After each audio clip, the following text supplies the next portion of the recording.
আসসালামু আলাইকুম সুপ্রিয় শিক্ষার্থী, কেমন আছেন আপনারা সবাই? আশা করি আপনারা সবাই অনেক বেশি ভালো আছেন। আজকে আমরা একটি দুর্দান্ত লাইভ ক্লাস অনুষ্ঠিত করতে যাচ্ছি। আজকে আমাদের এই লাইভ ক্লাসটি যদি আপনারা শেয়ার এবং রিয়্যাক্ট দেন তাহলে নিশ্চয়ই আমাদের যে ক্লাস পিডিএফটা রয়েছে এটা ফ্রিতে পাবেন আপনারা। এছাড়াও আজকে আমরা মুক্তিযুদ্ধের উপরে আমরা ক্লাস নিব, যেহেতু রিসেন্ট সময়গুলোতে মুক্তিযুদ্ধ নিয়ে বেশ আলোচনা হইতেছে। তো আলোচনার কেন্দ্রবিন্দু হিসেবে মুক্তিযুদ্ধ এবং মুক্তিযুদ্ধ নিয়ে আজকে আমরা খুবই দারুণ একটি দুর্দান্ত ক্লাস নেব। সবাই নিশ্চয়ই আমাকে শুনতে পাচ্ছেন এবং আমাকে দেখতে পাচ্ছেন। একটু আমি ওকে, এবং আপনি কে কোন জেলা থেকে বলছেন এবং কোথা থেকে বলছেন একটু জাস্ট আমাকে বলবেন। সবাই একটু দ্রুত আমাকে একটু বলবেন আপনি বাংলাদেশের কোন প্রান্ত থেকে দেখছেন এবং আমাকে শুনতে পাচ্ছেন কিনা। ওকে,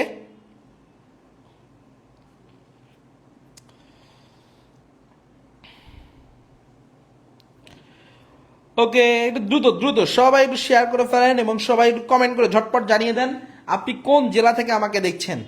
আপনি কোন জেলা থেকে আমাকে দেখছেন একটু দ্রুত জানিয়ে দেন, একটু দ্রুত জানিয়ে দেন আপনি কোন জেলা থেকে দেখছেন। কোন জেলা থেকে দেখছেন একটু দ্রুত জানিয়ে দিবেন।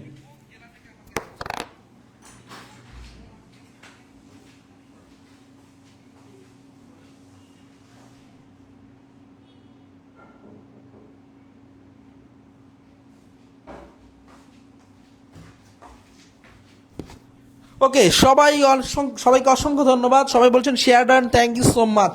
আপনাদেরকে আর বলতে হয় না, কিন্তু সবাই শেয়ার করেননি। মজার ব্যাপার হইতেছে শেয়ার করতেছেন না আপনারা।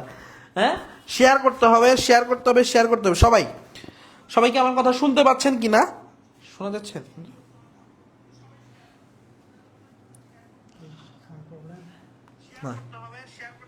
ওকে, বলছেন কক্সবাজার থেকে একজন দেখছেন। ওকে, থ্যাংক ইউ সো মাচ।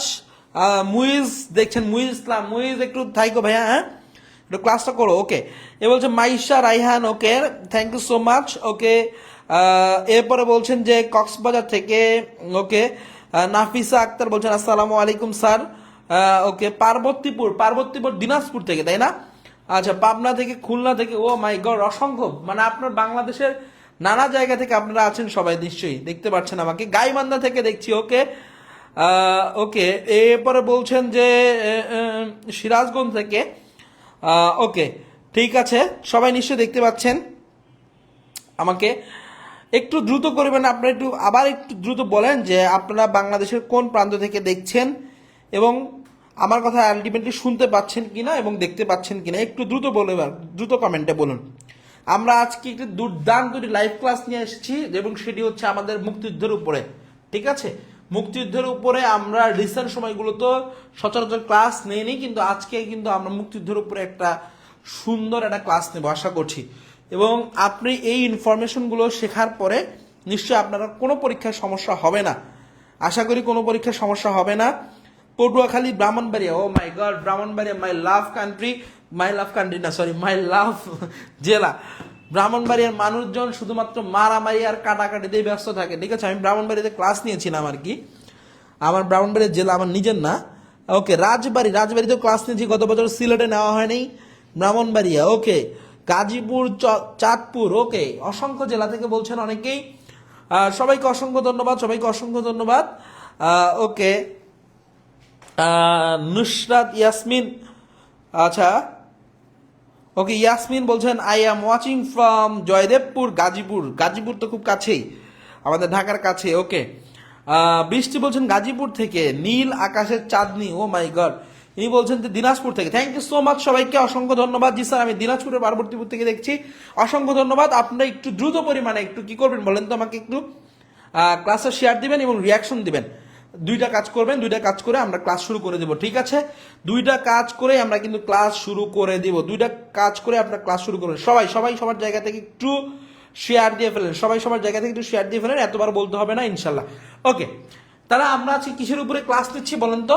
কিসের উপরে ক্লাস নেব? মুক্তিযুদ্ধের উপরে ক্লাস নেব। কিসের উপরে? মুক্তিযুদ্ধের উপরে ক্লাস নেব। প্রথমত আমরা মুক্তিযুদ্ধের কিছু বেসিক আলোচনা করে আমরা ক্লাসটা শুরু করছি। ঠিক আছে, মুক্তিযুদ্ধের উপরে দেখেন, মুক্তিযুদ্ধের যে ঘটনাটা প্রবাহিত হয়েছে এইটা বেসিক্যালি যে ঘটনা থেকে আসছে সেটা হচ্ছে 19৭ সালের যে নির্বাচন, এই নির্বাচনটার উপরে থেকে এইখান থেকে আসলে আলটিমেটলি সূত্রপাত। বুঝতে পারছেন? 19৭ সালে নির্বাচনের মধ্য দিয়ে পরবর্তীতে তারা ক্ষমতা হস্তান্তর করার যে তালবাহানা, এই তালবাহানার পরবর্তী প্রেক্ষাপটে 1971 সালে যে মার্চ মাসের যে ঘটনাটা, এই ঘটনাটা থেকে সংঘটিত হয়। 1971 সালের 2রা মার্চ, এই মার্চ মাস থেকে ঘটনা সংঘটিত হয়। আমরা যদি একটু লক্ষ্য করি যে মার্চ মাস, 2রা মার্চ কত সাল বলেন তো? 1971 সাল। এই 2রা মার্চ 1971 সালে কি ঘটনা ঘটেছিল এবং কিভাবে হয়েছিল সেখান থেকে সূত্রপাত করছি। বাংলাদেশের প্রথম পতাকা উত্তোলন করা হয়, লিখে ফেলেন, দ্রুত একটু লিখবেন কিছু বিষয়, এবং এরপরে আমাদের রয়েছে এমসিকিউ সলভ। যারা যারা এমসিকিউ সলভ করতে চান তারা নিশ্চয়ই করতে পারবেন। এরপরেই রয়েছে আমাদের দুর্দান্ত কিছু এমসিকিউ রয়েছে, গুরুত্বপূর্ণ সকল এমসিকিউ আমাদের রয়েছে। এই এমসিকিউ গুলো থাকার পরেই কিন্তু আমরা আপনাদের এমসিকিউর উপরে ক্লাস নেব, ঠিক আছে? এর পাশাপাশি আজকের এই ক্লাসের মধ্যে আমি আপনাদেরকে সেক্টর নিয়ে পড়াবো। সবাই একটু শেষ পর্যন্ত থাকলে ইনশাল্লাহ আপনি অনেক কিছু শিখতে পারবেন আজকের এই ক্লাসটার মধ্যে দিয়ে, ঠিক আছে? মুক্তিযুদ্ধ সবাই কম বেশি জানি, কিন্তু সেক্টরগুলো নিয়ে যেগুলো, তারপর আমাদের কনসেপ্টগুলো নিয়ে, এগুলো নিয়ে একটু বেশি, যেগুলো গুরুত্বপূর্ণ এগুলো নিয়ে আমি একটু পড়াবো, ঠিক আছে? ওকে, লিখে ফেলেন যে 2রা মার্চ 1900 কত সাল বলেন তো? 1971 সাল। তাহলে 1971 সালে 2রা মার্চে সারা বাংলাদেশে প্রথম পতাকা উত্তোলন করা হয়। তাহলে বাংলাদেশে প্রথম পতাকা উত্তোলন করা হয়। তাহলে প্রথম পতাকা কি করা হয়? উত্তোলন করা হয়। ক্লিয়ার সবাই? উত্তোলন করা হয়। আচ্ছা, এইটা করা হয় সকাল 10টায়। কয়টায়? সকাল 11টায় করা হয়। 11টায়। এই যে সকাল 11টায় করা হলো, এই স্থানটা কোথায়? এই স্থানটা হইতেছে ঢাকা বিশ্ববিদ্যালয়ের বটতলায়, ঠিক আছে? যে কলা অনুষদ, বর্তমান কলা অনুষদ রয়েছে বা বটতলা রয়েছে, এই বটতলার দিকে সকালবেলা এইটা করা হয় 11টার সময়। এবং 2 তারিখের দিকে সারা বাংলাদেশে না, সরি, ঢাকায় আর কি, ঢাকায় ওই সময় হরতাল হয়। ঢাকায় কি হয়? 2 তারিখে অসহযোগ আন্দোলন প্লাস ঢাকায় হরতাল ও অসহযোগ আন্দোলন হয়। অসহযোগ মানে কি? মানে হচ্ছে আমরা সরকারকে কোনো প্রকার সাহায্য সহযোগিতা করব না। ক্লিয়ার? অসহযোগ আন্দোলন হয়, হরতাল এবং অসহযোগ আন্দোলন হয়। হরতালের সাথে সবাই মোটামুটি পরিচিত এবং অসহযোগ আন্দোলনের সাথে মোটামুটি অনেকেই পরিচিত। অসহযোগ আন্দোলনের কিন্তু নেতা যদি বলা হয়, সহযোগ আন্দোলনটা যার মাধ্যমে বেশি পপুলারিটি পাইছেন তিনি কিন্তু মহাত্মা গান্ধী। এই মহাত্মা গান্ধী বলা অহিংসবাদের প্রবক্তা বলা হয়, বুঝতে পারছেন? বা অসহযোগ আন্দোলনের প্রবক্তা বলা হয় মহাত্মা গান্ধী। তো এই অসহযোগ মানে আমরা সরকারকে কোনো প্রকার সাহায্য সহযোগিতা করবো না, অফিস বন্ধ থাকবে, দোকানপাট বন্ধ থাকবে, অফিস আদালত সবকিছু বন্ধ থাকবে, বুঝতে পারছেন? তখন ঢাকায় কি করলো? হরতাল এবং অসহযোগ আন্দোলন করা হলো। কয় তারিখে বলুন তো? 2 তারিখে। 2 তারিখে ঘটনার পরে ঘটনা ঘটে গেল 3 তারিখে আবার। 3 মার্চ কত সাল? 3 মার্চ 1971 সাল। তাহলে 3 মার্চ 1971 সালে তখন এই যে ঘটনাটা ঘটলো সেটা হচ্ছে পল্টন ময়দানে। কোন ময়দানে? পল্টন ময়দানে। তখন এই পল্টন ময়দানে তৎকালীন সময়ের যারা নেতৃত্ব স্থানীয় ছিলেন তাদের মাধ্যমে, ঠিক আছে, তাদের মাধ্যমে আসমা আব্দুর রব রয়েছেন যারা, তাদের মধ্য দিয়ে তখন জাতীয় সঙ্গীতের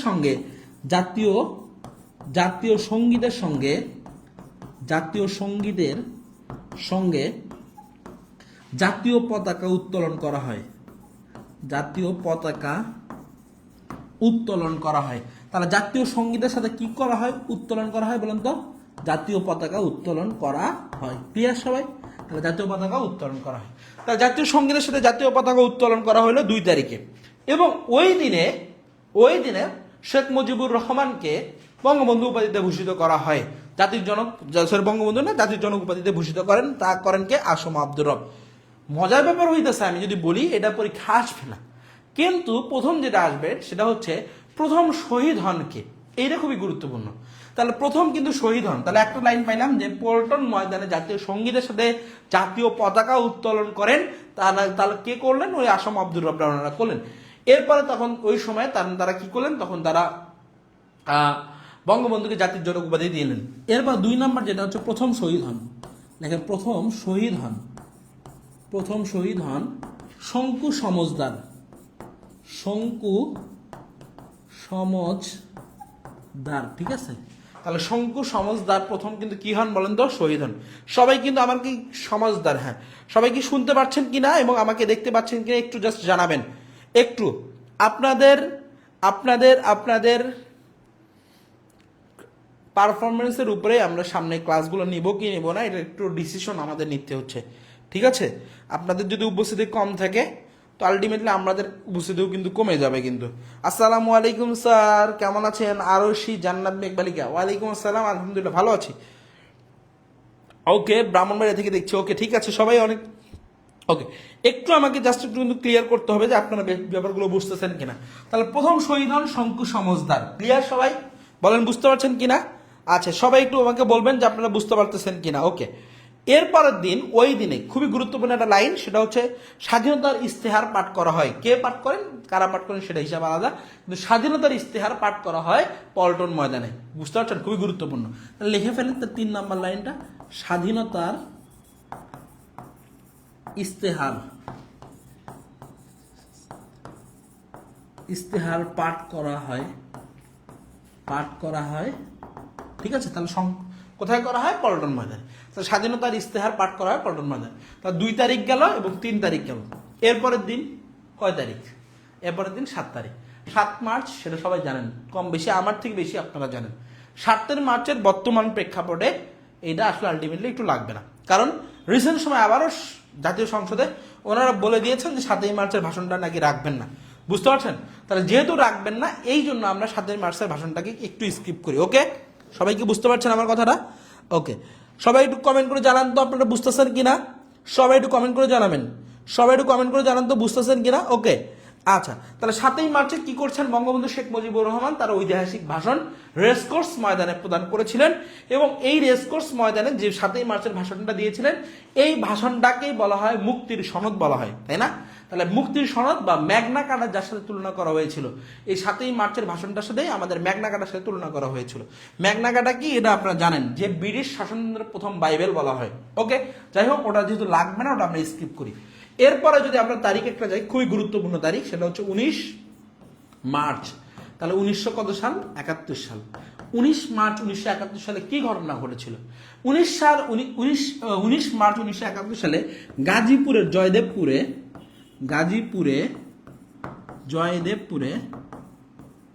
জয়দেবপুরে ইপিআর এর সঙ্গে লিখে ফেলেন, দ্রুত লিখে ফেলেন। সবাই কি কমেন্ট করতেছেন? একটু লিখে ফেলেন, দেখেন ইপিআর, যেটা ইস্ট বেঙ্গল রেজিমেন্ট যেটা বলা হয়, ইপিআর আর বাঙালি সৈন্যরা একত্রিত হয়ে কি করেন বলেন তো? একত্রিত হয়ে প্রথম সশস্ত্র প্রতিরোধ গড়ে তোলেন। তাহলে যদি বলা হয় প্রথম সশস্ত্র প্রতিরোধ গড়ে তোলেন কোথায়, তাহলে গাজীপুরে। প্রথম সশস্ত্র মানে কি? অস্ত্র শস্ত্র সহ। তাহলে প্রথম সশস্ত্র প্রতিরোধ গড়ে তোলেন গাজীপুরের কারা কারা আছেন? হাত তোলেন। প্রতিরোধ গড়ে তোলেন। তাহলে কিন্তু প্রথম কিন্তু প্রতিরোধ কারা গড়ে তোলেন? তাহলে কারা গড়ে তুলছেন বলেন তো? গাজীপুরে। ওকে, আচ্ছা, এই গাজীপুরের উপরেই পরবর্তীতে, তখন এই গাজীপুরের উপরেই কিন্তু পরবর্তীতে কি করা হয়? প্রথম ভাস্কর্য নির্মাণ করা হয়, যে ভাস্কর্যটার নাম হচ্ছে জাগ্রত চৌরাঙ্গী। ঠিক আছে, জাগ্রত চৌরাঙ্গী। এই জাগ্রত চৌরাঙ্গী কিন্তু পরীক্ষা আসে। তাহলে মুক্তিযুদ্ধের প্রথম ভাস্কর্য, মুক্তিযুদ্ধের প্রথম ভাস্কর্য, মুক্তিযুদ্ধের প্রথম ভাস্কর্যের নাম কি? জাগ্রত চৌরাঙ্গী। ক্লিয়ার সবাই? সবাই কি বুঝতেছেন? সবাই একটু কমেন্ট করে জানান সবাই বুঝতেছেন কিনা।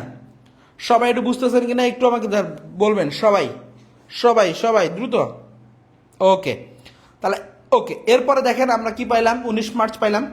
আচ্ছা, এরপরে দেখেন 19 মার্চের পরে, clear, share done, thank you so much. 19 মার্চের পরে তারপরে যদি আমরা লক্ষ্য করি, সেটা হচ্ছে 23 মার্চ। কত মার্চ? 23 মার্চ 1971 সাল।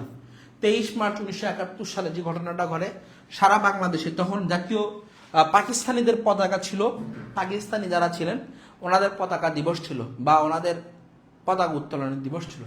ওই দিনে পাকিস্তানের পতাকার পরিবর্তে, পাকিস্তানিদের পতাকা উত্তোলনের পরিবর্তে উত্তোলনের পরিবর্তে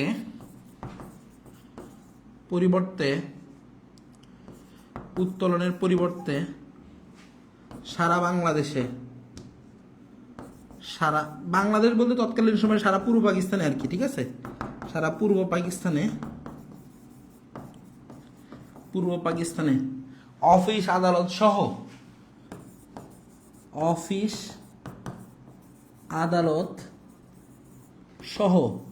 তাহলে অফিস আদালত সহ কি করেন বাংলাদেশের, তাহলে বাংলাদেশের মানচিত্র খচিত পতাকা, তাহলে বাংলাদেশের পতাকা উত্তোলন করেন, তাহলে পতাকা উত্তোলন করেন, ভালো করে কিন্তু বুঝবেন। এই জন্য পতাকা দিবস 2 মার্চ, কত মার্চ আমার সাথে বলেন, কত মার্চ, 2 মার্চ। আর পতাকা উত্তোলন দিবস 23 মার্চ, কত মার্চ, 23 মার্চ। তাহলে পতাকা আমার সাথে বলেন কত মার্চ, পতাকা উত্তোলন দিবস 23 মার্চ। তাহলে পতাকা দিবস কত মার্চ, 2 মার্চ, লিখে ফেলেন।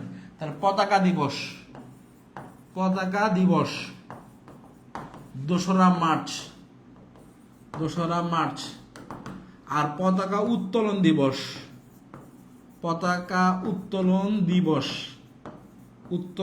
দিবস ক্লিয়ার সবাই? লেখেন পতাকা উত্তোলন দিবস 23 মার্চ, ক্লিয়ার? 23 মার্চ। তাহলে 23 মার্চ সারা বাংলাদেশে পতাকা উত্তোলিত হয়, ক্লিয়ার? সবাইকে বুঝতেছেন? লিখে ফেলেন, দ্রুত লিখে ফেলেন, দ্রুত লিখে ফেলেন এই জিনিসটা, হ্যাঁ, লিখে ফেলেন, দ্রুত লিখে ফেলেন। ওকে, 23 মার্চ সারা দেশে পতাকা উত্তোলন করা হয়, অফিস আদালত সহ সারা দেশে পতাকা উত্তোলন করা হয়। তাহলে পতাকা উত্তোলন দিবস কবে, 23 মার্চ, বুঝতে পারছেন? আচ্ছা, এর পরবর্তী যদি আমরা বলি তাহলে সেটা হচ্ছে 25 মার্চ। 25 মার্চে আপনারা আমার থেকে আরো ডাবল বেশি জানেন। সেটা হচ্ছে 25 মার্চে কি হয়েছে। 25 মার্চে ওই দিনে তখন সারা বাংলাদেশের মধ্যে বলা যায় যে প্রথমতই ঢাকা শহরে আর কি তারা গণহত্যা পরিচালিত করেন, তাই না? 25 মার্চে যে কাল রাত্রে, তাই না, অপারেশন সার্চ লাইট। তাহলে অপারেশন সার্চ লাইট দিয়ে না, অপারেশন কি আবার টর্চ লাইট দিয়ে না, অপারেশন সার্চ লাইট পরিচালনা করেন। তাহলে তাহলে অপারেশন সার্চ লাইট পরিচালনা করেন, ঠিক আছে? ঢাকা শহরে রাও ফরমানের নির্দেশে তখন তারা অপারেশন সার্চ লাইট পরিচালনা করেন, ঠিক আছে? তাহলে অপারেশন সার্চ লাইট পরিচালনা করেন কবে, 25 মার্চ। তাহলে যদি বলা হয় পাকিস্তানি হানাদার বাহিনী যারা রয়েছেন তারা এইটা কিন্তু পরিচালিত করেছেন। এরপর দেখেন, এরপরে যদি বলা হয় কালো রাত, বলা হয় কালো রাত বলা হয় হচ্ছে কাকে, 25 মার্চকে, তাই না? তাহলে কালো রাত বলা হচ্ছে কবে, 25 মার্চে, ঠিক আছে? ওকে, এর পরবর্তীতে 26 মার্চের প্রথম প্রহরে, তাহলে 26 মার্চের কোন প্রহরে, 26 মার্চের প্রথম প্রহরে তখন চট্টগ্রামের কালুরঘাট বেতার কেন্দ্র থেকে তখন প্রেসিডেন্ট জিয়াউর রহমান, তাই না? তৎকালীন সময় তো জিয়াউর প্রেসিডেন্ট ছিলেন না, তখন ছিল সামরিক বাহিনীর প্রধান, বা সামরিক বাহিনীর প্রধানও ছিলেন না তৎকালীন সময়, যিনি চট্টগ্রাম মানে যে বন্দর ছিলেন ওই দায়িত্ব পালন করেন। তাহলে দেখেন 26 মার্চের সময় উনি কি করলেন, এই 26 মার্চের সময় 1971 সালে তখন তার নেতৃত্বে, তাহলে জিয়াউর রহমানের নেতৃত্বে, লেখেন জিয়াউর রহমানের নেতৃত্বে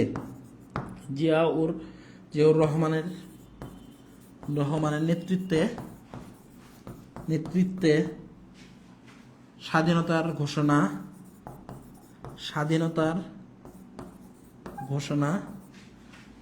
পাঠ করেন, ঘোষণা পাঠ করেন। তাহলে উনি কিন্তু স্বাধীনতার ঘোষণা কি করলেন, পাঠ করেন। কোথা থেকে করলেন, চট্টগ্রামের কালুরঘাট বেতার কেন্দ্র থেকে, চট্টগ্রামের কালুরঘাট। আমি এটা দ্রুত শেষ করার চেষ্টা করবো, এরপর আমি সেক্টর বরাবর আপনাদেরকে। চট্টগ্রামের কালুরঘাট বেতার কেন্দ্র থেকে, ঠিক আছে, বেতার কেন্দ্র থেকে। এবং মজার ব্যাপার হচ্ছে এই 26 মার্চের পরে 30 মার্চ চট্টগ্রামের কালুরঘাট বেতার কেন্দ্র বন্ধ হয়ে যায়। চট্টগ্রামের কালুরঘাট বেতার কেন্দ্র কি হয়ে যায়, বন্ধ হয়ে যায় 30 মার্চ এই ঘোষণা দেওয়ার পর থেকে, বুঝতে পারছেন? চট্টগ্রামের কালুরঘাট বেতার কেন্দ্র যখন বন্ধ হয়ে গেল তখন এটা বাইরে থেকে পরিচালিত হইতো, বুঝতে পারছেন? এর পরবর্তীতে খুবই একটা ইন্টারেস্টিং ঘটনা ঘটে, সেটা হচ্ছে কবে বলেন তো? সেটা ঘটে হচ্ছে 4 মার্চ, সরি 4 মার্চ না, 4 এপ্রিল। 4 এপ্রিল হবিগঞ্জে তেলিয়াপাড়া গ্রাম থেকে প্রথম মুক্তি বাহিনী তখন কি করলেন? মুক্তি বাহিনী তখন গঠন করা শুরু করলেন, বুঝতে পারছেন আমার কথা? তাহলে মুক্তি ফৌজ গঠন করা শুরু হয়, খুবই গুরুত্বপূর্ণ। এইটা পরীক্ষা আসে, অনেকবার আসছে, বুঝতে পারছেন? 4 এপ্রিল দেখেন, 4 এপ্রিল হবিগঞ্জের তেলিয়াপাড়া, এইটা কিন্তু পরীক্ষা আসবে কিন্তু। লেখেন হবিগঞ্জের তেলিয়াপাড়া থেকে, মানে চা বাগানের ওইখান থেকে, তেলিয়াপাড়া থেকে মুক্তি ফৌজ, সংক্ষিপ্ত করে লিখে দিলাম, দেখেন মুক্তি ফৌজ গঠন করা হয়। তাহলে কোথা থেকে করা হয়েছে? হবিগঞ্জের তেলিয়াপাড়া গ্রাম থেকে, ঠিক আছে? তাহলে তেলিয়াপাড়া গ্রাম থেকে মুক্তি ফৌজ গঠন করা হয়। তাহলে বেসিক এখানে ইম্পর্টেন্ট কোনটা লাইন? মুক্তি ফৌজ। তাহলে মুক্তি ফৌজ গঠন করা হয় কোথা থেকে? 4 এপ্রিল। কত এপ্রিল? 4 এপ্রিল। তাহলে হবিগঞ্জের তেলিয়াপাড়া গ্রাম থেকে এই মুক্তি ফৌজ গঠন করা হয়। সবাই একটু দ্রুত কমেন্ট করেন, আপনারা বুঝতেছেন কিনা একটু আমি দেখতে চাই। আপনাদের সংখ্যা কিন্তু কমে গেছে, কমানো যাবে না, কমাইলে কিন্তু আস্তে আস্তে আমরা কিন্তু ক্লাস কমাই দেবো। ওকে, একটু আপনারা জাস্ট একটু আমাকে বলবেন, সবাই একটু বলবেন। আচ্ছা, কালুরঘাটের বেতার কেন্দ্র থেকে স্বাধীনতার ঘোষণা করেন মেজর সোহানুর রহমান। ওকে সোহান ভাই, আপনারা ধরতেছে, একটু পরে দাঁড়ান, পাইলে ধরতেছে। ওকে, এরপরে দেখেন, আচ্ছা হ্যাঁ এটা ঠিক আছে, ওকে ঠিক আছে।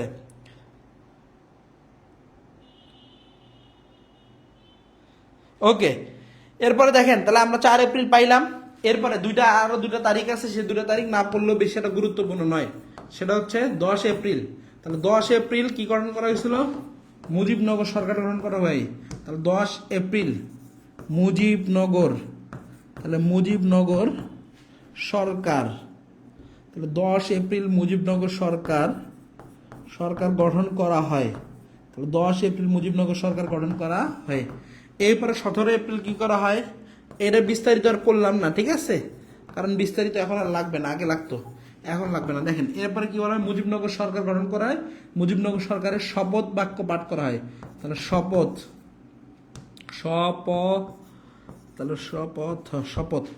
বাক্য পাঠ করা হয়, ঠিক আছে? তাহলে শপথ বাক্য পাঠ করা হয় কত তারিখে? 17 তারিখে। এরপরে 18 এপ্রিল লিখে ফেলেন, সবাই একটু দ্রুত লিখে ফেলেন।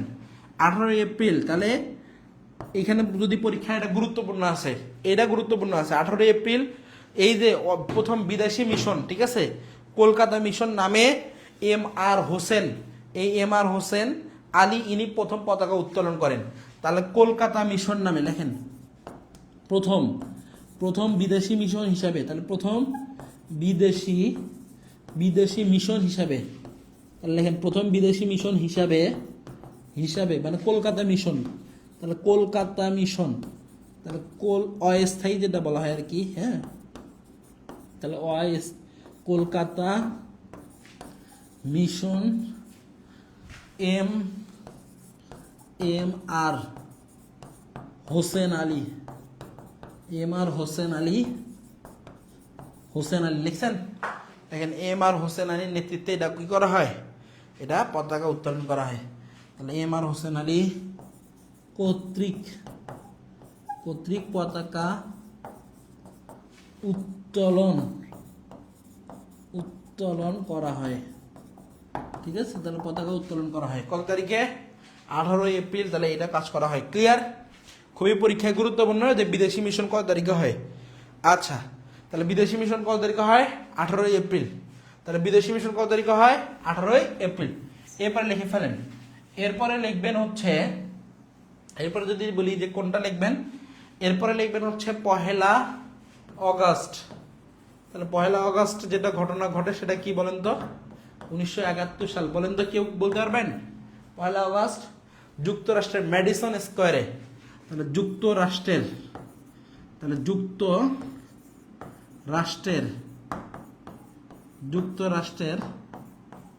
Madison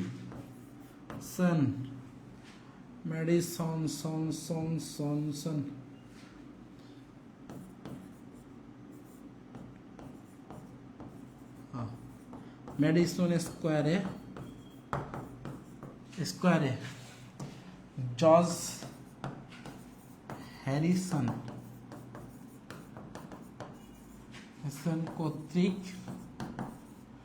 concert for Bangladesh concert for Bangladesh শীর্ষক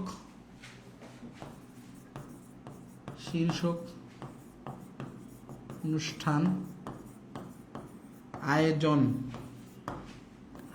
করেন। তাহলে কনসার্ট ফর বাংলাদেশ শীর্ষক কর্তৃক আয়োজন করা হয়। ক্লিয়ার? তাহলে জর্জ হ্যারিসন এইটা কিন্তু করেন, খুবই গুরুত্বপূর্ণ কিন্তু। তাহলে George Harrison concert for Bangladesh, সবাই কি ক্লিয়ার, বুঝতে পারছেন? আচ্ছা, যুক্তরাষ্ট্র বলতে নিউ ইয়র্কে, ঠিক আছে। আচ্ছা, এইটা করা হয়। তাহলে জর্জ হ্যারিসন কর্তৃক এইটা কিন্তু তার আগে কি করেন, কনসার্ট ফর বাংলাদেশ। ওকে, সবাই কি বুঝছেন? আচ্ছা, সবাই যদি বুঝে থাকেন তো আলহামদুলিল্লাহ, সবাইকে অসংখ্য ধন্যবাদ যারা যারা বুঝতে পারছেন, ঠিক আছে। আর যারা বোঝেন নাই তারা আবার বলেন যে কোনটা বুঝতেছেন না, তারা আমাকে বলবেন যে আসলে কোনটা বুঝতেছেন না, একটু জাস্ট আমি বুঝাই দিব। ওকে, একটু সবাই দ্রুত একটু বলেন, দ্রুত বলবেন আপনারা কি বুঝতেছেন কি না। ওকে, প্রথম বিদেশি মিশন, হ্যাঁ, ক্ষমতাসীন সরকার দিকে উত্তরটা দিয়ে ওকে। আচ্ছা, এরপর কি বলছে যে মুজিবনগর সরকার 10 এপ্রিল 17 এপ্রিল পাঠ করে 18। Okay, Mosammat Bobby, thank you so much. Okay, আচ্ছা, স্বাধীনতার ঘোষক শেখ মুজিবুর রহমান কি জিয়াউর রহমান? আচ্ছা, এটা নিয়ে কনফিউজড। স্বাধীনতার ঘোষক যে সরকার যখন থাকবে তখন সেই সরকারের, ঠিক আছে, সরকারের উপর ডিপেন্ড করে আর কি। তো এটা আলটিমেটলি টেকনিক্যালি আপনি যদি বুদ্ধিমান হন তো বুদ্ধিমানের মতো অ্যান্সার দিবেন। এখন প্রশ্ন যা তো কিছু হইতেছে, সবখানে কি হইতেছে আমাকে বলেন? প্রশ্ন যা হইতেছে সবখানে জিয়াউর রহমান, খালেদা জিয়া এনারা তো আসতেছে, তাই না? তা আপনি বুদ্ধিমানের মতো অ্যান্সার দিবেন। এখন আপনি বলেন আমাকে, এখন অপশনের মধ্যে 4টা আছে, এখন আপনি বঙ্গবন্ধু দিবেন না জিয়াউর রহমান দিবেন, এটা আপনার উপর ছেড়ে দিলাম আমি, আপনার উপর ছেড়ে দিলাম। আপনি কি করবেন এটা আপনার উপর দায়িত্ব। ওকে, এবার আসেন ভাই, 6 ডিসেম্বর 1971 সাল, 1971 সালে 6 ডিসেম্বর, এটা যদি পরীক্ষা আসে তাহলে কি দিবেন বলেন তো? বাংলাদেশ প্রথম হানাদার মুক্ত হয়, তাহলে প্রথম শত্রু মুক্ত জেলা, তাহলে শত্রু মুক্ত জেলা হইতেছে কোন জেলা বলেন? যশোর। তাহলে প্রথম শত্রুমুক্ত জেলা হচ্ছে যশোর। এবং 6 তারিখে আরো 2টা ঘটনা ঘটে। 6 তারিখে প্রথম বাংলাদেশকে প্রথম স্বীকৃতি প্রদান করে, তাহলে প্রথম স্বীকৃতি প্রদান করে, তাহলে প্রথম স্বীকৃতি প্রদান করে, তাহলে প্রদান করে কে আমাকে বলেন? প্রথম স্বীকৃতি প্রদান করে কে? ভুটান। কে করছে? ভুটান। সকালবেলা ভুটান স্বীকৃতি প্রদান করে। এরপরে প্রথম স্বীকৃতি প্রদান করে ভুটান, এর পরবর্তীতে স্বীকৃতি প্রদান করে কে? দ্বিতীয় স্বীকৃতি প্রদান করে, তাহলে দ্বিতীয় স্বীকৃতি প্রদান করে তাহলে ভারত, ঠিক আছে। স্বীকৃতি প্রদান করে হচ্ছে ভারত। তাহলে ভারত তো আমাদেরকে 6 তারিখে স্বীকৃতি প্রদান করে। আশা করি বুঝতে পারছেন। সবাইকে ক্লিয়ার? ওকে, সবাইকে ক্লিয়ার? আচ্ছা,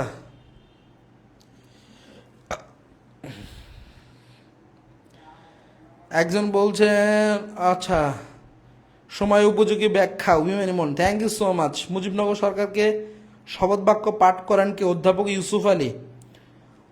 সোহানুর রহমান ভাই, অধ্যাপক ইউসুফ আলী। এরপরে বলছেন কে? বঙ্গবন্ধু অপশনে থাকবে না। আচ্ছা, না থাকলে তো হিসাব বাদ। এরপরে বলছেন ক্লিয়ার রাজনীতি। আচ্ছা, এরপরে বলছেন আচ্ছা ওকে মুজিবনগর সরকার। আচ্ছা, বঙ্গবন্ধু অপশনে থাকবে, উনি এখন card of syllabus. G sir. নেতা তো বহু পাগলা। আচ্ছা, প্রথম শত্রুমুক্ত জেলা। ক্লিয়ার সবাই বুঝছেন কিনা আমাকে বলেন? রাজনীতির হিসাব বাদ দেন। ওকে ভাই, রাজনীতি আপনারা ভাগও দিবেন না, চালাও দিবেন না, কিছুই দিবেন না, তো ওই হিসাব বাদ। আমার জানা দরকার পরীক্ষায় আসবে, এইটা আসবে, আমি অ্যান্সার এটা দিব। বুঝতে পারছেন আমার কথা? যখন যে আপনি হবেন গোল আলু হইতেছে যেটা সবই সাথে খাওয়া যায়, ভর্তা করেও খাওয়া যায়, ভাজি করেও খাওয়া যায়, মাছে দিয়েও খাওয়া যায়, মাংসতে দিয়েও খাওয়া যায়, সবইতে খাওয়া যায়। তা আপনি গোল আলু হন না ভাই, সমস্যা কই? বুঝতে পারছেন আমার কথা? তাহলে দেখেন, তাহলে আমরা কিন্তু মোটামুটি ক্লিয়ার কাট অ্যান্সার পেয়ে গেলাম। ওকে, সবাই কি বুঝতে পারছেন? আচ্ছা, এখন দেখেন, তাহলে প্রথম এই 14 তারিখ 6 তারিখে, তাহলে প্রথম শত্রুমুক্ত জেলা হইলো কোন জেলা? যশোর জেলা, তাই না? তারপর যদি আমি বলি 14 তারিখ 15 তারিখে কি ঘটনা ঘটছে? 14 তারিখে বুদ্ধিজীবী দিবস, তাহলে বুদ্ধিজীবীদের হত্যা করা হয়, তাহলে 14 তারিখে কি করা হয়? বুদ্ধিজীবী। আর 15 তারিখ 16 তারিখ, এই 15 তারিখের পর 16 তারিখে বেসিক্যালি যেটা হয়েছে সেটা হচ্ছে আমরা কি লাভ করছি বলেন তো? স্বাধীনতা না বিজয়? কোনটা লাভ করছি? আচ্ছা 14 ডিসেম্বর লেখেন, লিখে তারপর 16 ডিসেম্বর লিখে শেষ করে দিচ্ছি। তাহলে 14 ডিসেম্বর, তাহলে 14 ডিসেম্বরে কি হয়? বুদ্ধিজীবী, দেশের সকল বুদ্ধিজীবীদেরকে হত্যা করা হয়। দেশের সকল বুদ্ধিজীবীদের হত্যা করা হয়, এই জন্য হচ্ছে বুদ্ধিজীবী দিবস। তাহলে বুদ্ধিজীবী দিবস, ক্লিয়ার? আচ্ছা এবার রয়েছে 16 তারিখ। 16 তারিখে যদি বলি কি হয় ভাইয়া বলেন তো? বিজয় নাকি স্বাধীনতা? 16 ডিসেম্বর, তাহলে 16 ডিসেম্বর একবার কিন্তু ক্লাসে বলেছিলাম, এটা অনেক স্টুডেন্ট বলেছিল যে ভাইয়া এটা স্বাধীনতা দিবস, কারণ আমরা স্বাধীনতা লাভ করছি। তাহলে কি দিবস হবে বলেন? বিজয় দিবস। তাহলে বিজয় দিবস কবে বলেন তো? 16 ডিসেম্বর। ওকে, তাহলে আমরা বিজয় অর্জন করছি, স্বাধীনতা নট স্বাধীনতা। স্বাধীনতা কিন্তু 26শে মার্চ। ওকে, শিওর। আচ্ছা এখন দেখেন মুক্তিযুদ্ধে যদি বলা হয় প্রথম শহীদের নাম কি? মুক্তিযুদ্ধের প্রথম শহীদ লিখে ফেলেন তো, কনফিউশনগুলো একটু, এই কনফিউশনগুলো একটু লিখে ফেলেন। মুক্তিযুদ্ধের প্রথম শহীদ লেখেন শঙ্কু লেখেন শঙ্কু সমজদার। ওকে, মুক্তিযুদ্ধের নারী লেখেন নারী শহীদ লেখেন নারী শহীদ লিখবেন মেহেরুন্নেসা মনে হয় না? হ্যাঁ মেহেরুন্নেসা রানু মেহেরুন্নেসা লেখেন মেহেরুন্নেসা মেহেরুন্নেসা রানু নাম, ঠিক আছে? মেহেরুন্নেসা রানু। ওকে, এবার লেখেন মুক্তিযুদ্ধের শেষ শহীদ। কনফিউশন, এগুলো কিন্তু কনফিউশন, বহুত কনফিউশন, দ্রুত একটু কনফিউশন ক্লিয়ার করে নেন। তাহলে মুক্তিযুদ্ধের শেষ শহীদ তসলিম উদ্দিন লেখেন তসলিম উদ্দিন। এই তসলিম উদ্দিন ইনি হচ্ছে শেষ শহীদ, বুঝতে পারছেন? 17 তারিখে তিনি যখন মুক্তিযুদ্ধ করে ফেরার পথে যখন উনি আসতেছিলেন বাসায় ফেরার সময়, তখন উনি বুড়িগঙ্গা নদীতে তখন উনি কি করেন? বুড়িগঙ্গা নদীতে ওনার ফেরাত পারে নৌকা ডুবে মারা যান আর কি, ঠিক আছে? 17 ডিসেম্বর দেশ স্বাধীন হওয়ার পরেও। তাহলে প্রথম শত্রুমুক্ত জেলা হয় কোন জেলা বলেন? বাংলাদেশের প্রথম শত্রুমুক্ত জেলা কোন জেলা? যশোর। তাহলে আর যদি বলা হয় শেষ শত্রুমুক্ত জেলা কোনটা? ঢাকার মনে হয় মিরপুর, তাই না? তাহলে প্রথম লিখে ফেলেন, দুইটা জিনিস কনফিউশন ক্লিয়ার করেন। তাহলে প্রথম শত্রুমুক্ত জেলা তাহলে প্রথম শত্রুমুক্ত জেলা যশোর লেখেন, প্রথম শত্রুমুক্ত জেলা যশোর। এবার লিখবেন শেষ শত্রুমুক্ত বা স্বাধীন মানে জেলা যদি বলা হয় তাহলে মিরপুর মনে হয়, হ্যাঁ মিরপুর ঢাকা, ঠিক আছে? তাহলে মিরপুর ঢাকা হচ্ছে শেষ। ওকে, সবাই কি ক্লিয়ার? তাহলে প্রথম শত্রুমুক্ত জেলা হচ্ছে যশোর। তাহলে প্রথম শত্রুমুক্ত জেলা যশোর। সবাই একটু কমেন্ট করেন দেখি কি কমেন্ট করতেছেন সবাই।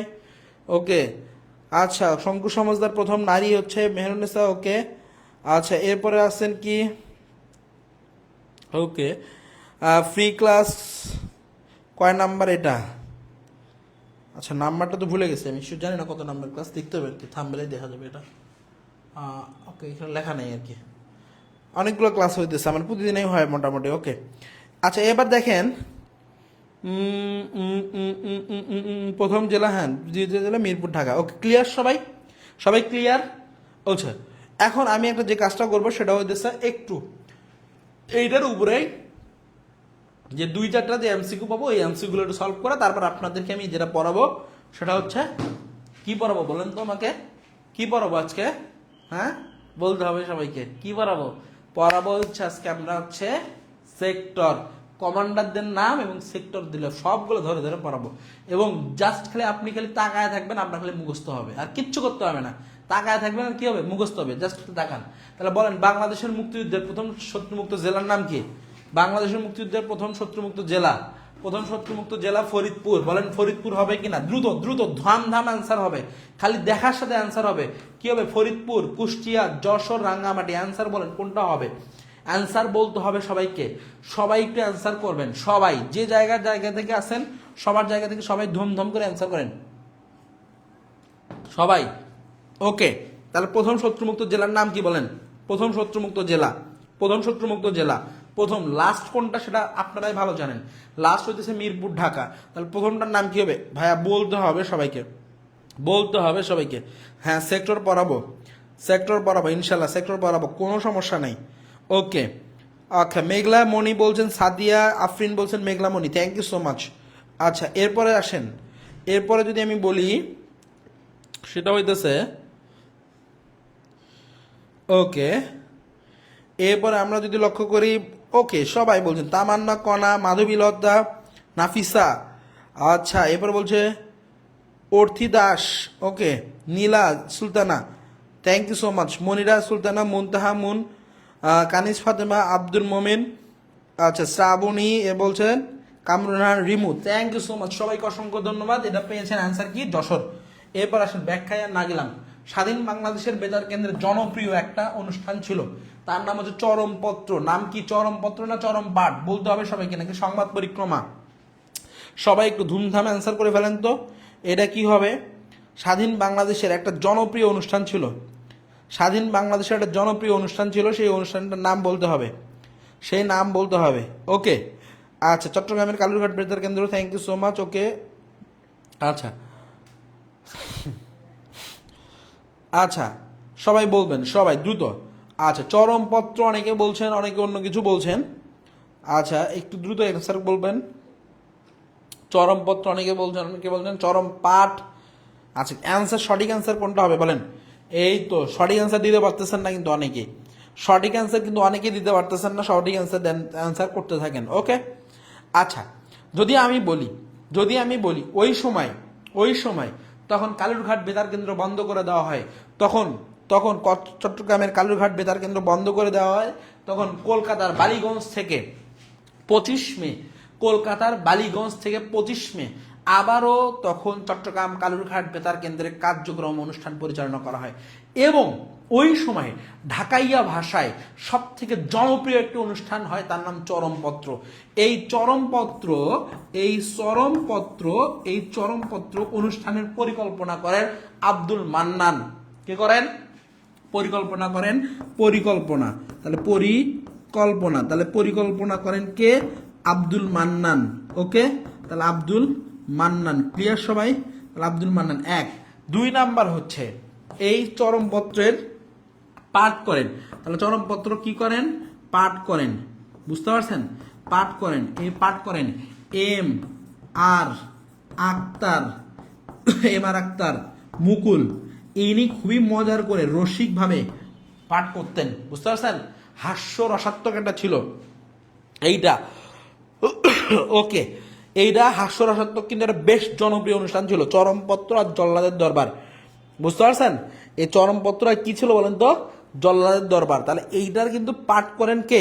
এম আর আক্তার মুকুল, তাহলে এম আর আক্তার মুকুল। ওকে, আর হচ্ছে এটা পরিকল্পনা করেন আব্দুল মান্নান, ঠিক আছে? তাহলে আব্দুল মান্নান।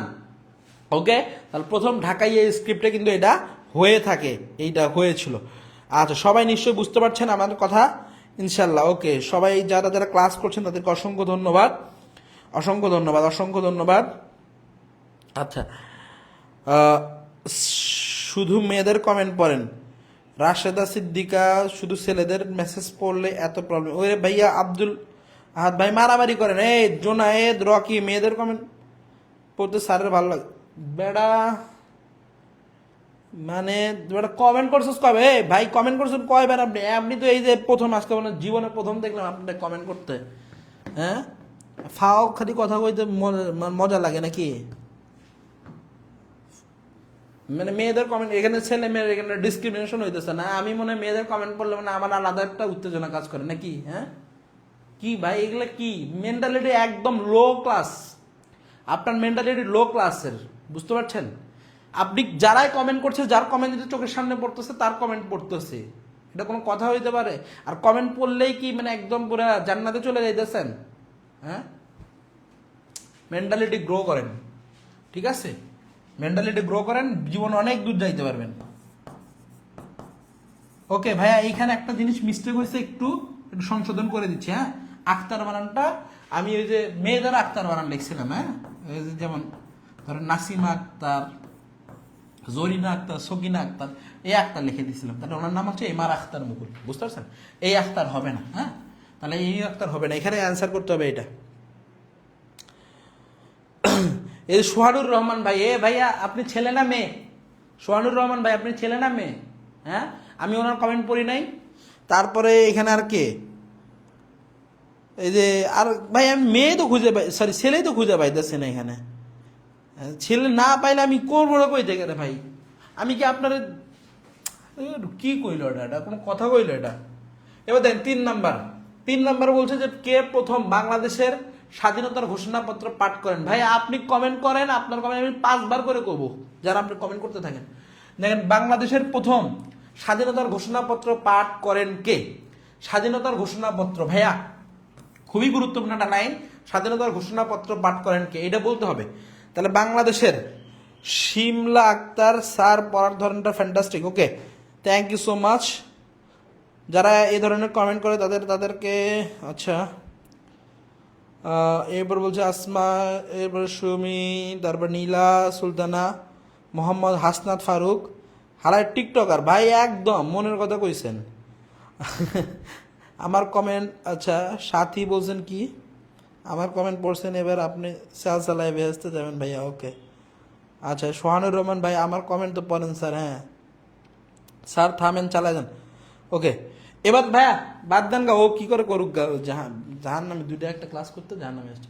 এবার দেখেন বলছে প্রথম বাংলাদেশের স্বাধীনতার ঘোষণাপত্র পাঠ করেন কে? ভাইয়া বলেন তো। না না, ওটা নিয়ে আপনার কথা কয় ভুল আছে, জীবনে ভুল হয়ে গেছে, পাপ করছে, এক পাপের শাস্তি পেলাম একটা। দেন এবার দেখেন ভাইয়া গুরুত্বপূর্ণ একটা কমেন্ট, দ্রুত একটু করেন। তাহলে বাংলাদেশের প্রথম স্বাধীনতার ঘোষণাপত্র পাঠ করেন কে? স্বাধীনতার ঘোষণাপত্র পাঠ করেন, দ্রুত বলতে হবে। স্বাধীনতার ঘোষণাপত্র পাঠ করেন, স্বাধীনতার ঘোষণাপত্র পাঠ করেন কে? কে কে কে কে? এ বলছে এম আমিরুল ইসলাম, এম আমিরুল ইসলাম। স্বাধীনতার ঘোষণাপত্র পাঠ করেন কে? এম আমিরুল ইসলাম, অধ্যাপক ইউসুফ আলী, কর্নেল আব্দুল রব, এরপর বলছে আব্দুল মান্নান, তাই না? ওকে, সবাইকে বলতে হবে, সবাইকে বলতে হবে। আচ্ছা একটা জিনিস বলি, ঘোষণাপত্র তৈরি করেন আর ঘোষণাপত্র পাঠ করেন দুইটা কিন্তু আলাদা বিষয়। দেখেন প্রথম স্বাধীনতা ঘোষণাপত্র এইটা জারি করা হয়, কি করা হয়? তাহলে স্বাধীনতার ঘোষণাপত্র জারি করা হয়, লিখে ফেলেন। স্বাধীনতার ঘোষণাপত্র জারি করা হয়, লেখেন। স্বাধীনতার খুবই গুরুত্বপূর্ণ কয়েকটা লাইন লিখে দিচ্ছি। স্বাধীনতার ঘোষণাপত্র, ঘোষণাপত্র জারি করা হয়, জারি করা হয়। হ্যাঁ, কত তারিখে বলেন তো? 10 এপ্রিল 1971 সাল। এটা যারা জানেন না তারা লিখে নেন। হ্যাঁ আচ্ছা, তাহলে স্বাধীনতার ঘোষণাপত্র পাঠ করা হয় কত তারিখে ভাইয়া? পাঠ করা হয়, লিখে ফেলেন। হ্যাঁ 17 এপ্রিল। তাহলে 17 এপ্রিল, 17 এপ্রিল 1971 সাল। হ্যাঁ ওকে, এবার লেখেন তাহলে স্বাধীনতার ঘোষণাপত্র জারি করলেন প্লাস কি করলেন? পাঠ করলেন, পাঠ করলেন, এই যে পাঠ করলেন, ঠিক আছে? তাহলে স্বাধীনতার ঘোষণাপত্র জারি এবং কি করলেন ভাইয়া বলেন, সবাই একটু বলতে হবে, কি করলেন? পাঠ করলেন। আচ্ছা এইটা এখন যে জারি করলেন আর পাঠ করলেন, তাই না? জারি করলেন আর কি করলেন? পাঠ করলেন। কিন্তু এটা কিন্তু আগে কিন্তু এই দুটার আগে কিন্তু কি করা হয়েছিল? কার্যকর করা হয়েছিল। ভাইয়া বোঝেন নাকি? কার্যকর করা হয়। তাহলে কার্যকর কত তারিখে করা হয়েছে? 26শে মার্চ। 26শে মার্চ 1971 সালে কিন্তু স্বাধীনতার ঘোষণাপত্র অলমোস্ট হয়ে গেছে, তাহলে কার্যকর হয়ে গেছিল। এখন দেখেন এইটার আসলে এই যে স্বাধীনতার ঘোষণাপত্রটা পাঠ করার আগে, পাঠ করার আগে যদি বলি যে ওই সময়টাতে তৈরি করেন, এটা কে তৈরি করেন? লেখেন ঘোষণাপত্র তৈরি করেন, ঘোষণাপত্র ভাইয়া লেখেন, ঘোষণাপত্র তৈরি করেন, ঘোষণাপত্র তৈরি করেন। তাহলে তৈরি করেন ব্যারিস্টার, এই যে আমিরুল ইসলাম বলছে, আমিরুল ইসলাম, বুঝতে পারছেন? বা ব্যারিস্টার আমিরুল ইসলাম, দেখেন ব্যারিস্টার গুরুত্বপূর্ণ কিন্তু আছে, কিন্তু ব্যারিস্টার আমিরুল ইসলাম, আমিরুল ইসলাম, ক্লিয়ার? আচ্ছা এখন দেখেন তাহলে স্বাধীনতার ঘোষণাপত্র পাঠ করেন কে? এই অধ্যাপক ইউসুফ আলী, অধ্যাপক এম ইউসুফ আলী, বুঝতে পারছেন? তাহলে ব্যারিস্টার আমিরুল ইসলাম যিনি আছেন উনি একজন, উনি কি করছেন? তৈরি করছেন, ইনি তৈরি করছেন, ইনি তৈরি করেন, আর ইনি কি করছেন ভাইয়া বলেন তো? পাঠ করেন, ক্লিয়ার? তাহলে পাঠ করেন, দেন দুইটা ইনফরমেশন আপনাদের ক্লিয়ার হয়ে গেছে। আমি আশা করি আপনারা এটা নিয়ে সমস্যা হবে না, আশা করি সমস্যা হবে না ইনশাল্লাহ। ওকে, ক্লিয়ার সবাই? সবাই কি ক্লিয়ার না? ওকে,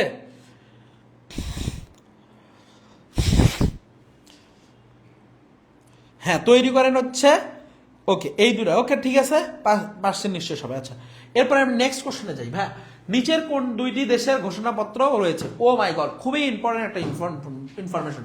নিচের কোন দুইটি দেশের বলছে, কোন দেশ দুইটি স্বাধীনতার ঘোষণাপত্র রয়েছে, মানে অনলি দুইটা দেশ আছে পৃথিবীর মধ্যে। ভালো করে বুঝেন ভাই, পৃথিবীর মধ্যে, পুরা পৃথিবীর মধ্যে দুইটা দেশের ঘোষণাপত্র আছে। তাহলে বুঝেন, পৃথিবীর মধ্যে দুইটা দেশ আছে তাদের ঘোষণাপত্র, স্বাধীনতার ঘোষণাপত্র আছে। একটা হচ্ছে আপনার আমার ফেভারিট দেশ, তার নাম বাংলাদেশ। কোন দেশ? বাংলাদেশ। তাহলে এটা দেখেন, 1 নাম্বার বাংলাদেশ পাইছেন। আর 2 নাম্বার আরো ফেভারিট, যেটাতে আমরা নাম শুনলে বলি জাহান্নামী জাহান্নামী জাহান্নামী, কিন্তু আমরা সবাই যাইতে চাই, তার নাম হচ্ছে আমেরিকা। কোন দেশ বলেন? আমেরিকা। তাহলে দেখেন, আমেরিকা এবং হচ্ছে কি বাংলাদেশ, এই দুইটা দেশের মধ্যে, পৃথিবীর মধ্যে যদি বলি যে দুইটা দেশের স্বাধীনতার ঘোষণাপত্র রয়েছে, তাহলে এখানে দেখেন তো যুক্তরাজ্য আছে, তার মানে ইউকে, লন্ডন বা ব্রিটেন, এটা হবে না। তাহলে এখানে বলছে বাংলাদেশ আছে, যুক্তরাষ্ট্র আছে, হইতে পারে। বাংলাদেশ আছে, ফ্রান্স আছে, হবে না। যুক্তরাষ্ট্র আছে, হইতে পারে। আবার আলবেনিয়া আছে, হবে না। তাহলে আলবেনিয়ার রাজধানীর নাম কি বলেন তো সবাই একটু? আলবেনিয়ার রাজধানী, আলবেনিয়া কিন্তু একটা মুসলিম কান্ট্রি। কি কান্ট্রি? ইউরোপের মধ্যে একটা মুসলিম কান্ট্রি। আলবেনিয়ার রাজধানীর নাম হচ্ছে তিরানা। তাহলে আলবেনিয়া, এই আলবেনিয়ার হচ্ছে রাজধানীর নাম কি? তিরানা। লিখে রাখেন, যারা যারা জানেন না তারা কিন্তু এই সুযোগে মুখস্থ করে নিতে পারেন। আলবেনিয়া কিন্তু একটা মুসলিম কান্ট্রি। কি কান্ট্রি? মুসলিম কান্ট্রি। ইউরোপের মধ্যে অনলি কয়টা মুসলিম কান্ট্রি আছে বলেন তো? তিনটা মুসলিম কান্ট্রি আছে ইউরোপের মধ্যে, তাদের মধ্যে আলবেনিয়া একটা অন্যতম। আলবেনিয়া একটা অন্যতম, তুরস্ক একটা আছে, কসোভো একটা আছে, আর আলবেনিয়া একটা আছে। এই আলবেনিয়ার রাজধানীর নাম কি বললাম? তিরানা। কি নাম? তিরানা। ক্লিয়ার সবাই? ওকে, তাহলে পৃথিবীতে স্বাধীনতার ঘোষণাপত্র ঘোষণাপত্র রয়েছে কয়টা দেশের? দুইটা দেশের, একটা বাংলাদেশ, একটা আমেরিকা। আশা করি বুঝতে পারছেন। এবার বলছে 1971 সালে গৃহীত তেলিয়াপাড়া দলিলে কোন রণকৌশল অবলম্বন করে সেটার পরিণত থাকে?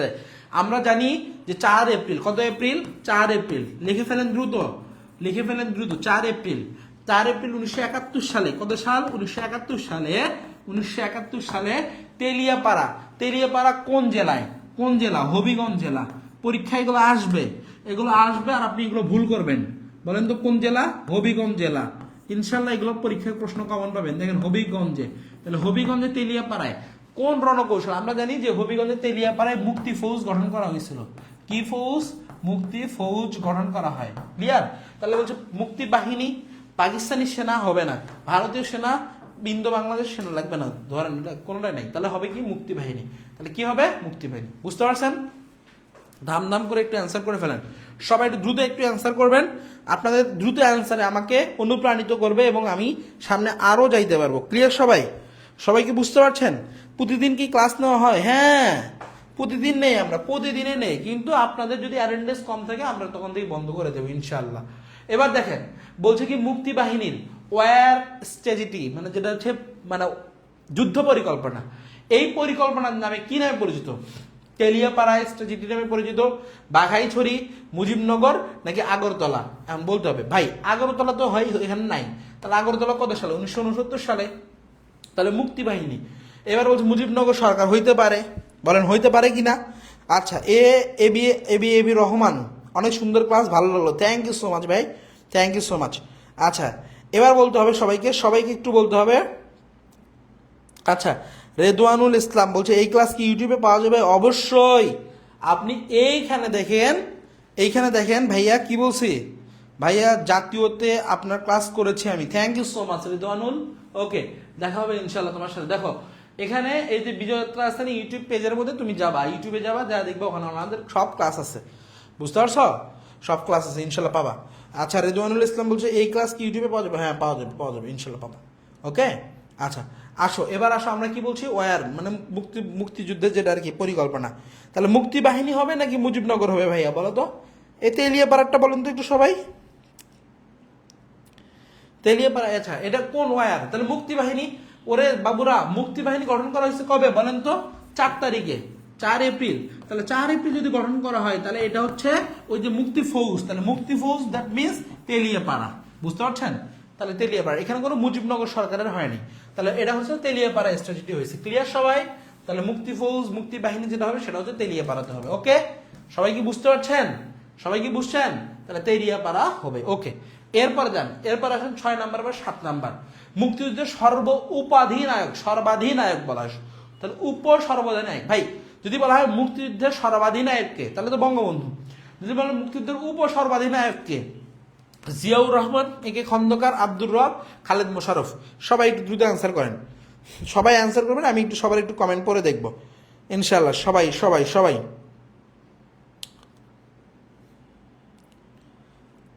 কই থেকে শুরু হয়? ক্লাস কয়টা থেকে শুরু হয়? ক্লাস আমাদের এখন আপাতত 8:30 থেকে শুরু হয়। হ্যাঁ, 8:30 থেকে আপনি সব ক্লাস পাবেন ইনশাল্লাহ। ইংরেজি, গণিত, ইংরেজি কি পড়ানো হয়? হ্যাঁ, সবই পড়ানো হয়। সুন্দর class. Mahfuza Akter, Mahfuza, Sadia Shafi, Parul Zia, Aklima Akter, okay thank you so much. এবার আয়েশা আক্তার, জেরিনা আক্তার, এইচ মারুফ। ক্লাস কয়টা থেকে? হ্যাঁ বলছি। এবার বলছে মৌ রোজ, ওকে। জান্নাতুল ফেরদৌস, জিয়াউর রহমান, ওকে। রাশেদা সিদ্দিকা, সাইফুল ইসলাম, ওকে ভাইয়া thank you so much. Teliapara strategy, okay. এবার বলতে হবে মুক্তিযুদ্ধ। ভাইয়া আমরা কত নাম্বার? 7 নাম্বারে আছি, বলেন এবার। 7 নাম্বারে। আচ্ছা, ওকে, সবাই একটু দ্রুত একটু 7 নাম্বারটা একটু বলে ফেলেন তো, সবাই একটু দ্রুত। আচ্ছা, দ্রুত একটু 7 নাম্বারটা বলে ফেলেন, দ্রুত। আচ্ছা, একে খন্দকার অনেকে বলছেন, একে খন্দকার অনেকে বলার চেষ্টা করতেছেন, একটু হইতেছে, হ্যাঁ অনেকের হইতেছে। আচ্ছা ঠিক আছে, একটু বলার চেষ্টা করেন, আপনারাও একটু চেষ্টা করেন। আচ্ছা, মুক্তিযুদ্ধের আমি যদি বলি যে মুক্তিযুদ্ধের সর্বাধিনায়ক হচ্ছে শেখ মুজিবুর রহমান। আর মুক্তি বাহিনী যদি সর্বাধিনায়ক থাকে, ভাই বোঝে নাকি? মুক্তিযুদ্ধের সর্বাধিনায়ক, উপবাদ দেন সর্বাধিনায়ক শেখ মুজিবুর রহমান, তাহলে শেখ মুজিবুর রহমান। ক্লিয়ার? আচ্ছা, যদি বলা হয় মুক্তিযুদ্ধের গেল, তাহলে মুক্তি বাহিনীর, ভাইয়া একটু কনফিউশনগুলো ক্লিয়ার করে নেন আমার ক্লাসে।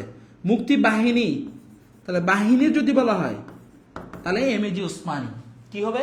এমএজি ওসমানী, মানে উনি হচ্ছেন আমাদের সেনাপ্রধান ছিলেন ওই সময়, এমএজি ওসমানী। ক্লিয়ার? আচ্ছা, এখন যদি বলছে যে মুক্তিযুদ্ধের বলছে কি উপসর্বাধিনায়ক, তাহলে উপসর্বাধিনায়ক হচ্ছে একে খন্দকার। কোন খন্দকার? একে খন্দকার। ইনি ছিলেন সরকারের সময় বিমান যিনি ছিলেন আর কি, ঠিক আছে, বিমান বাহিনীর প্রধান ছিলেন আর কি। তো বিমান বাহিনীর প্রধান থাকার কারণে তখন এনাকে এটা করা হয়েছে চিফ অফ সেনাবাহিনীর প্রধান বলা হয় আর কি। সেনাবাহিনী না, সরি, বিমান বাহিনীর প্রধান ছিলেন আর কি, ঠিক আছে। বিমান বাহিনীর প্রধান ছিলেন একে খন্দকার। ওকে, আশা করি সবাই বুঝতে পারছেন আর কি, ঠিক আছে। আচ্ছা, এই হইতেছে মোটামুটি একটা গেল। এরপরে দেখেন পরবর্তীতে আমাদের একটা কি আছে বলা আছে যে 19তম নিবন্ধন। আপনারা যেন 19তম নিবন্ধন পরীক্ষা দিবেন এবং স্বাস্থ্যকর্মী সুপারিশ বলছে সুপার সাজেশন জেনারেল ব্যাচ 7 জন শিক্ষকের আন্ডারে সার্বক্ষণিক গাইডলাইন এবং 80টা ক্লাস 40টা পরীক্ষা। ক্লিয়ার? 5টা বিষয়ের উপরে পিডিএফ দেওয়া হবে। কয়টা বিষয়? 5টা। মূল ফি হইতেছে 2800 টাকা, আর ডিসকাউন্টে হইতেছে আপনার 999 টাকা। এই নাম্বারে আপনারা টাকা পাঠাবেন, জাস্ট অনলি কি অক্ষর লিখবেন? নিবন্ধন, মানে নিবন্ধন লিখলেই আপনাকে মেসেজ করা হবে বা আপনি বিস্তারিত জানতে পারবেন। ক্লিয়ার সবাই? অনলি 1000 টাকা সম্পর্কে আপনি ভর্তি হতে পারবেন, খুবই কম টাকায়, রিজনেবল প্রাইস। আগে এই কোর্সটার দাম আর অনেক বেশি ছিল আর কি, 1500-1600 টাকার মতো ছিল আর কি, ঠিক আছে। তো ওইখান থেকে আমি আপনাদেরকে বলতেছি যারা ভর্তি হন নাই তারা ভর্তি হইতে পারেন। এখানে আপনার মোটামুটি অনেকজন দক্ষ শিক্ষক আছে। এখানে বাংলার জন্য আমাদের রাশিদ ভাই আছে, জিকের জন্য জিকের জন্য তো আমি আছি, ম্যাথের জন্য শামীম স্যার আছে, ইংরেজির জন্য আবিদুর রহমান স্যার আছে, আর সায়েন্সের জন্য হচ্ছে অপুর স্যার আছে, ঠিক আছে। তো এনারা আছে আর কি। ওকে, এরপরে দেখো 8 নাম্বারটা কি বলছে ভাই? বাংলাদেশের বিমান বাহিনীর প্রথম প্রধান। তাহলে বাংলাদেশ বিমান বাহিনী, একটু আগে বললেন বিমান বাহিনীর প্রথম প্রধান কে হবে বলেন তো? বিমান বাহিনীর প্রথম প্রধান এয়ার ভাইস মার্শাল, বাদ দেন, এজি বলছেন লাগবে না। এয়ার ভাইস মার্শাল একে খন্দকার হইতে পারে, এয়ার ভাইস মার্শাল সুলতান মাহমুদ হবে না, এবং এয়ার ভাইস মার্শাল একে বাসার হইতে পারে। তাহলে দেখেন এখানে আমরা যদি বলি, জাস্ট ডিরেক্ট অ্যান্সারও বলি, এখানে তাহলে আলটিমেটলি ব্যাখ্যা করার কিছু নাই, ব্যাখ্যা করার তেমন কিছু নাই। তাহলে আমরা ডিরেক্টই বলার চেষ্টা করি, সেটা হচ্ছে এয়ার ভাইস মার্শাল একে খন্দকার। কি নাম? একে খন্দকার। ক্লিয়ার সবাই? তাহলে এটা হবে অ্যান্সার। তাহলে এয়ার ভাইস মার্শাল একে খন্দকার, ইনি ছিলেন বিমান বাহিনীর প্রধান। কোন বাহিনী? বিমান বাহিনীর প্রধান ছিলেন। ওকে, এবার আসেন নেক্সট। বলছেন মহান মুক্তিযুদ্ধের সময় ঢাকা শহর কত নাম্বার সেক্টরের অন্তর্ভুক্ত ছিল? এইটা এখন আমাদের সেক্টরের প্রশ্ন আসছে, যেহেতু সেক্টরের প্রশ্ন আসছে সেহেতু আমরা কি করব বলেন তো, সেক্টর নিয়ে আমরা একটু আলোচনা করবো। আগে আগে আমি আপনাকে পড়াবো, দেন আপনি অ্যান্সার করবেন, ঠিক আছে? তাহলে চলেন আমরা একটু সেক্টর নিয়ে পড়ে আসি। পারবেন না পড়তে? আমার সাথে আসবেন। ওকে, জাস্ট দেখেন একটা ম্যাপ দেখবেন, ম্যাপটা ধরেন এই যে এটা ধরেন বাংলাদেশের একটা ম্যাপ। ওকে, আচ্ছা এই যে ম্যাপ আছে, বড় করবো কিনা,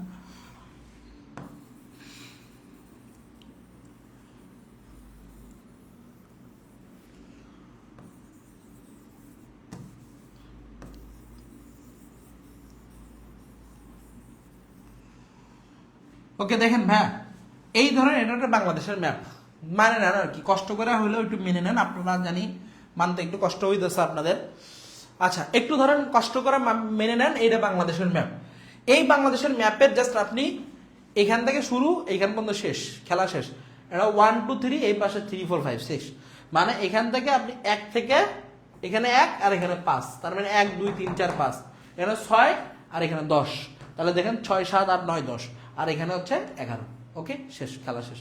এখন আপনি দেখেন, আপনি জাস্ট এই যে খেলা দেখলেন, কিন্তু খেলা দেখে লেভেলে কিছুই বুঝলেন না। এই খেলা আপনাকে দেখাবো না, এখন আমি বিস্তারিত খেলা দেখাবো। বিস্তারিত খেলাটা কি এটা বুঝতে গেলে আপনাকে আগে একটু জাস্ট ডিপ নলেজ রাখার জন্য আমি আপনাকে একটু জাস্ট পুরো বিষয়টা একটু পড়াবো। আপনি বিরক্ত হবেন না প্লিজ, আপনার কাছে রিকোয়েস্ট থাকবে, আসেন, বিরক্ত হবেন না আশা করি। দেখেন ভালো করে দেখেন একটু, ধরেন 1 নম্বর সেক্টরটার কথা বলি, এইটা 1 নম্বর সেক্টর। কত নম্বর সেক্টর? 1 নম্বর। 1 নম্বর সেক্টরের মধ্যে যদি আমি বলি ভাই ভাই ভাই বোন এবং ভাই, প্লিজ একটু মনোযোগ দেন।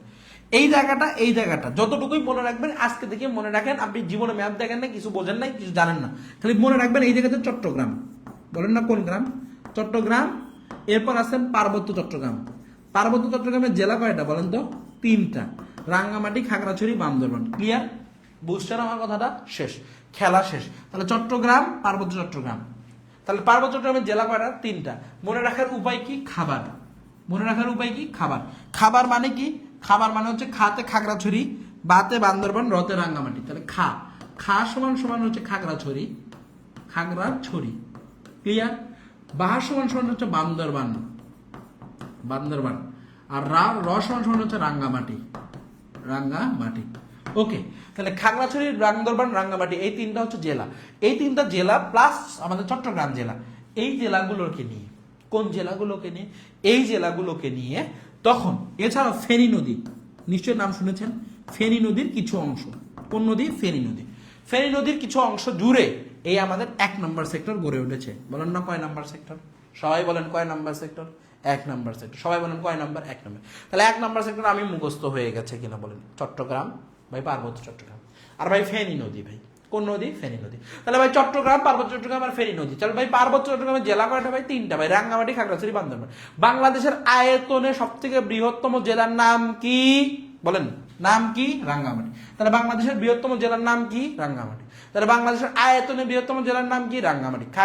যদি বলা হয় সাজেক ভ্যালি কোথায় অবস্থিত? রাঙ্গামাটিতে। যদি বলা হয় রাঙ্গামাটির ছাদ, বলা হয় কোনটাকে? সাজেক ভ্যালি। বুঝছেন? আসেন 2 নম্বর সেক্টর। 2 নম্বর সেক্টর এইটা। 2 নম্বর সেক্টরের মধ্যে যদি লক্ষ্য করেন, এইখান থেকে এই পর্যন্ত, ঠিক আছে, এই থেকে এই পর্যন্ত 2 নম্বর সেক্টর যদি লক্ষ্য করেন, 2 নম্বর সেক্টর হইতেছে, যদি বলা হয় বাংলাদেশের বৃহত্তম সেক্টর কোনটা, তাহলে হবে 1 নম্বর সেক্টর। বলেন কয় নাম্বার? 1 নাম্বার। ভাই চট্টগ্রাম বড়, রাঙ্গামাটি সব থেকে আরো বড়, বাংলাদেশের বৃহত্তম জেলা, আয়তনে বড়, তাহলে বড় জেলা, তাহলে এই জন্য 1 নম্বর সেক্টর বৃহত্তম জেলা। ক্লিয়ার? আসেন 2 নম্বর সেক্টর, সেক্টর 2। বলেন সেক্টর কত? 2। আসেন একটু দ্রুত আসেন, আমি কিন্তু কমেন্ট পড়ছি না, আপনারা কি কমেন্ট করছেন? সেক্টর 2, আপনারা কি আসেন না গেছেন নাকি? আমি তো কিছুই বুঝতেছি না, নাকি গালি গালাজে করতেছেন? Okay, Shimul Tareq, thank you so much. ওকে,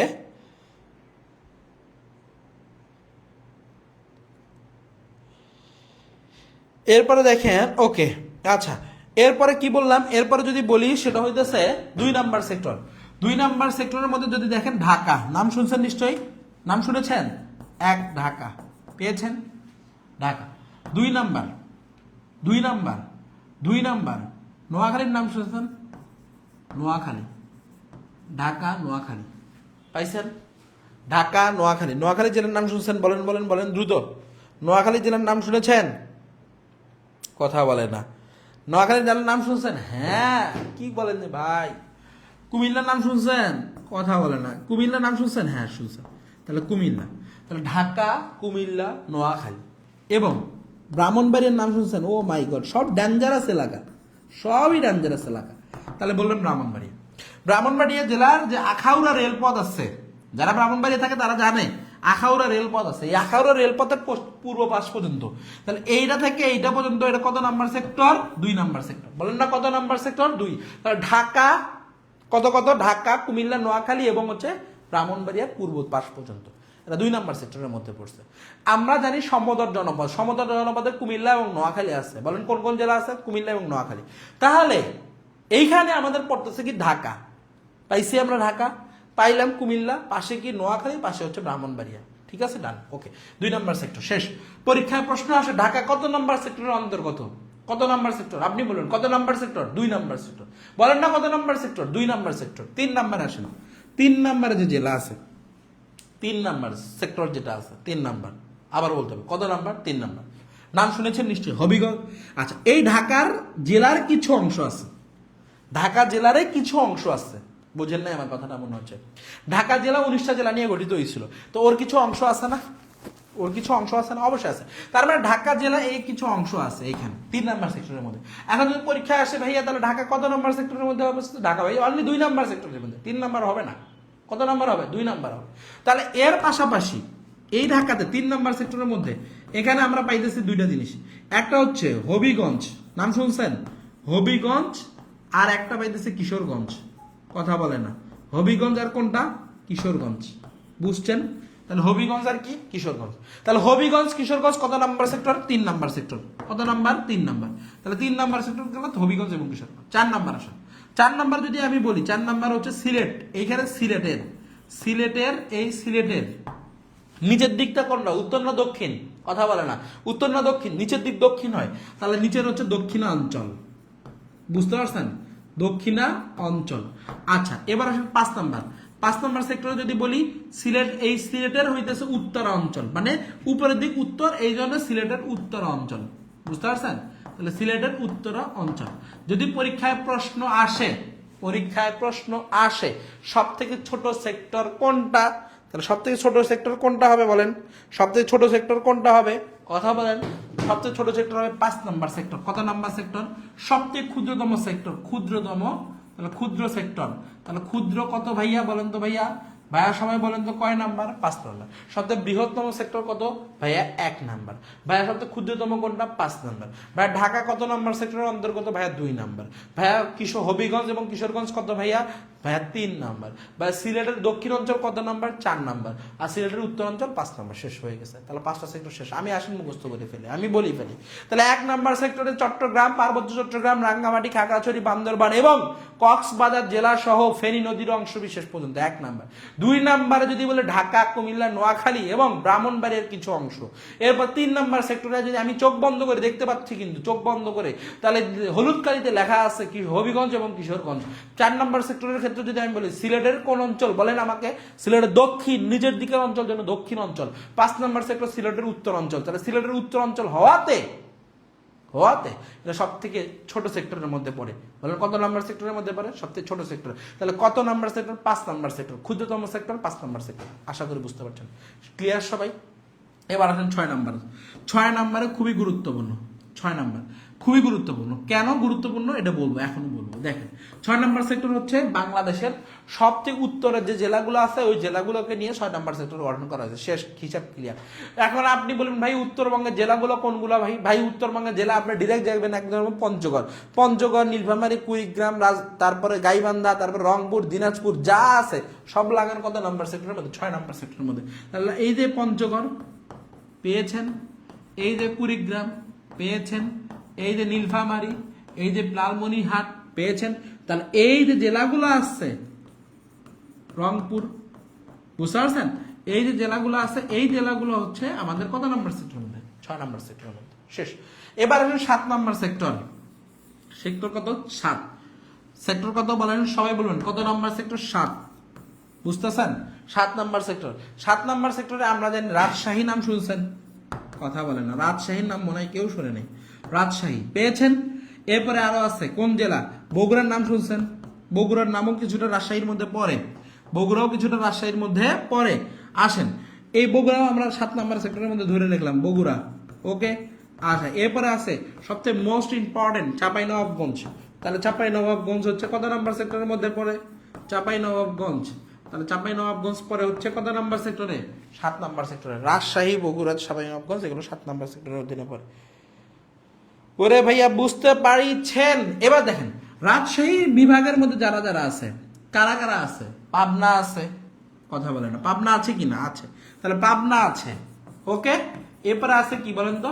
পাবনার পর আছে হচ্ছে যদি আমরা বলি নাটোর আছে, বিস্তারিত আপনি যদি চান নাটোর আছে, নওগাঁ আছে। ক্লিয়ার? তারপর আপনি ওই বিভাগটাকে ধরেন, বিভাগটাকে ধরলে ওইটার মধ্যে পেয়ে যাবেন।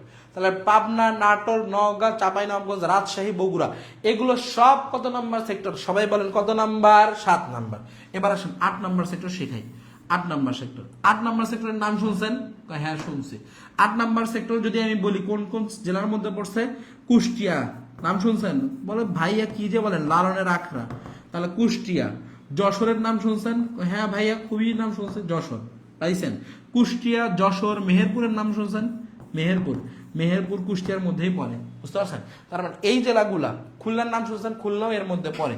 আচ্ছা, এই যে জেলাগুলো আছে এই জেলাগুলোও হইতেছে কত নাম্বার সেক্টরের মধ্যে পড়ছে? 8 নাম্বার সেক্টরের মধ্যে পড়ছে। এবার আসেন 9, দেখেন এই দেখেন বাকি অংশ 9, এটা মানে হচ্ছে এই অংশটা 9 নাম্বার সেক্টরের মধ্যে। এই অংশটার মধ্যে হচ্ছে সুন্দরবন আছে, বুঝতে পারছেন? কোন বন আছেন বলেন? সুন্দরবন। তো সুন্দরবনের জেলা কয়টা বাবুরা বলেন তো? কয়টা জেলা বলে? সুন্দরবনের সাথে জড়িত জেলা 5টা। তাহলে কারা কারা? বাঘ সাঁতারে খুব পড়লো, তাহলে বাঘতে বাগেরহাট জেলা, বুঝতে পারছেন? তাহলে বাঘতে বাগেরহাট জেলা। তাহলে বলছে বাঘ সাঁতারে, সাঁতারতে মানে সাতক্ষীরা জেলা। কোন জেলা? সাতক্ষীরা। তাহলে বাঘ সাঁতারে, বুঝতে পারছেন আমার কথা? তাহলে বাঘ সাঁতারে খুব। তাহলে বলছে কি বরিশাল, নাম শুনছেন? তাহলে বরিশালের কিছু অংশ। ক্লিয়ার? বরিশাল বিভাগ যেটা আছে আর কি, ঠিক আছে? বরিশাল, বরিশাল লিখতে যে ভাল লিখে ফেলছে। আচ্ছা ভাই এবার দেখেন বরিশাল, হ্যাঁ দেখেন বরিশাল, ঠিক আছে? তাহলে এই যে জেলাগুলো প্লাস কি ভাইয়া বলেন তো? সুন্দরবন। ওকে, তাহলে এই যে জেলাগুলো আছে এগুলো হচ্ছে সুন্দরবনের মধ্যে পড়ে। কত number sector? 9 number sector. Okay, শেষ। এবার আসেন 9 নাম্বার সেক্টর শেষ হয়ে গেল। 10 number sector, one and only বাংলাদেশের একটা কি সেক্টর? নৌ সেক্টর। বলেন না কি সেক্টর? নৌ সেক্টর। এরপরে এই পাশ থেকে এই অংশটা যেটা আছে, আল্লাহর বান্দা ফেরেশতারা এইখানে অবস্থান করতেছে, এইখানে। তাহলে কত নাম্বার সেক্টর হবে এটা? বলেন না কত নাম্বার সেক্টর হবে? সবাই জোরে বলতে হবে। কত নাম্বার সেক্টর? 11 number sector. কত নাম্বার? 11 নাম্বার সেক্টর এইখানে। তাহলে এইখানে হচ্ছে এই অংশটা হচ্ছে 11 নাম্বার। সবুজ অংশটা কত নাম্বার? 11 নাম্বার। এই অংশের মধ্যে জেলা আছে 2টা। বলেন না জেলা আছে কয়টা? জেলা আছে 2টা। একটা টাঙ্গাইল, কি নাম? টাঙ্গাইল। ক্লিয়ার? আচ্ছা, টাঙ্গাইল নাম। আরেকটার নাম কি? আরেকটার নাম হচ্ছে ময়মনসিংহ। তাহলে টাঙ্গাইল ও ময়মনসিংহ যে জেলা আছে, এই জেলা হচ্ছে কত নাম্বার সেক্টরের মধ্যে পড়ছে? 11 নাম্বার সেক্টরের মধ্যে পড়ছে। ক্লিয়ার সবাই? তাহলে কত নাম্বার সেক্টরের মধ্যে পড়ছে? 11 নাম্বার। তাহলে টাঙ্গাইল এবং হচ্ছে কি ময়মনসিংহ, এই 2টা জেলা। তাহলে টাঙ্গাইলের মধুপুর এবং ময়মনসিংহের গারো পাহাড় যদি বলা হয়, তাহলে ময়মনসিংহ, নেত্রকোনা, শেরপুর, জামালপুর। টাঙ্গাইলের মধ্যে আমরা জানি যে টাঙ্গাইলের যে জেলাগুলো আছে, তাহলে টাঙ্গাইল তো বিভাগ না, টাঙ্গাইল জেলা, তাহলে এগুলোর মধ্যে পড়ছে। ওকে, আশা করি বুঝতে পারছেন। তাহলে এই হইতেছে, আমরা যদি বলি তাহলে এটা কত নাম্বার সেক্টর গেল? 11 নাম্বার সেক্টর। শেষ হয়ে গেছে, আশা করি বুঝতে পারছেন। এবার আসেন আমি একবার রিভিশন দিয়ে ফেলি, রিভিশন দিলে আপনাদের পড়া শেষ। আসেন 1 নাম্বার সেক্টরে কোনটা কোনটা অবস্থান করতেছে? 1 নাম্বার সেক্টরে অবস্থান করতেছে চট্টগ্রাম, পার্বত্য চট্টগ্রাম। তাহলে পার্বত্য চট্টগ্রামের জেলা কয়টা? 3টা, রাঙ্গামাটি, খাগড়াছড়ি, বান্দরবান এবং ফেনী নদীর কিছু অংশ। ফেনী কথাটা উচ্চারণ করতে হবে কারণ ফেনী থেকে পরীক্ষায় প্রশ্ন আসে। 2 নাম্বার আসেন ঢাকা, কুমিল্লা, নোয়াখালী। তাহলে ঢাকার পাশে একটা গোল দিয়ে রাখছিলাম, নোয়াখালী, কুমিল্লা এবং পাশে বলেছিলাম কি বলেন তো কি? ব্রাহ্মণবাড়িয়ার কিছু অংশ এবং ব্রাহ্মণবাড়িয়ার আখাউড়া রেলপথ যেটা আছে। 3 নাম্বার সেক্টর হলুদ কালি দিয়ে লিখে দিয়েছিলাম, বলেন তো দিয়েছিলাম কিনা? ইয়াস, লিখে দিয়েছিলাম। তার নাম কি? হবিগঞ্জ এবং কিশোরগঞ্জ। এবারে 4 নাম্বার সেক্টর সিলেটের দক্ষিণ অঞ্চল, 5 নাম্বার সেক্টর সিলেটের উত্তর অঞ্চল। এবার বলেছিলাম 6 নাম্বার সেক্টর এই পাশে, 6 নাম্বার সেক্টর এইখানে আছে, এইখানে 6, এখানে হাতের কাছে দেখেন 6, ইয়াস। 6 নাম্বার সেক্টরের পাশে কি? রংপুর, দিনাজপুর, পাইছেন? রংপুর, দিনাজপুর, তারপরে বগুড়া, পঞ্চগড়, লালমনিরহাট, যা আছে সব 6 নাম্বার সেক্টরে। 7 নাম্বার সেক্টরের মধ্যে পাইছে রাজশাহী, বগুড়া, তারপরে চাঁপাইনবাবগঞ্জ, নওগাঁ, নাটোর, সিরাজগঞ্জ, যা আছে সব 7 নাম্বার। 8 নাম্বার সেক্টরের মধ্যে পাইছে কুষ্টিয়া, যশোর, তারপরে মেহেরপুর, খুলনা জেলার কিছু অংশ। 9 নাম্বার সেক্টরে আইসা পাইছে কি? বাগেরহাট, তারপরে বলছে কি? বাগেরহাট, তারপরে সাতক্ষীরা, বরিশালের কিছু অংশ এবং সুন্দরবন, আমাদের ফেভারিট বন, তার নাম সুন্দরবন। 10 নাম্বার সেক্টরটা হচ্ছে নৌ সেক্টর, বলেন কোন সেক্টর? নৌ সেক্টর। তাহলে 10 নাম্বার হচ্ছে নৌ সেক্টর। ক্লিয়ার? সবাই বলতে হবে কোন সেক্টর? নৌ সেক্টর। তাহলে নৌ সেক্টর হচ্ছে 10 নাম্বার। এই নৌ সেক্টর 10 নাম্বার হওয়ার কারণে এটা খুবই গুরুত্বপূর্ণ, এবং এইটা পরিচালনা আন্ডারে ছিল 1 নাম্বার সেক্টরের অধীনে। বলেন কয় নাম্বার? 1 নাম্বার। মানে 10 নাম্বার যে সেক্টরটা আছে, এই সেক্টরটা পরিচালনা করতেন কারা? 1 নাম্বার সেক্টরে যারা ছিলেন তারা। বুঝতে পারছেন? এটা কিন্তু পরীক্ষা আসে। তাহলে গেল একটা, এই হিসাব গেল। মোটামুটি আমাদের ধরুন সেক্টর নিয়ে আলোচনা করেছে, সবাই শেষ। আচ্ছা, সবাইকে আসেন না গেছেন দেখি এবার একটু, সবাই আছেন না গেছেন? কিরে ভাই? চুকু চুকু চুকু চুকু চুকু চুকু চুকু।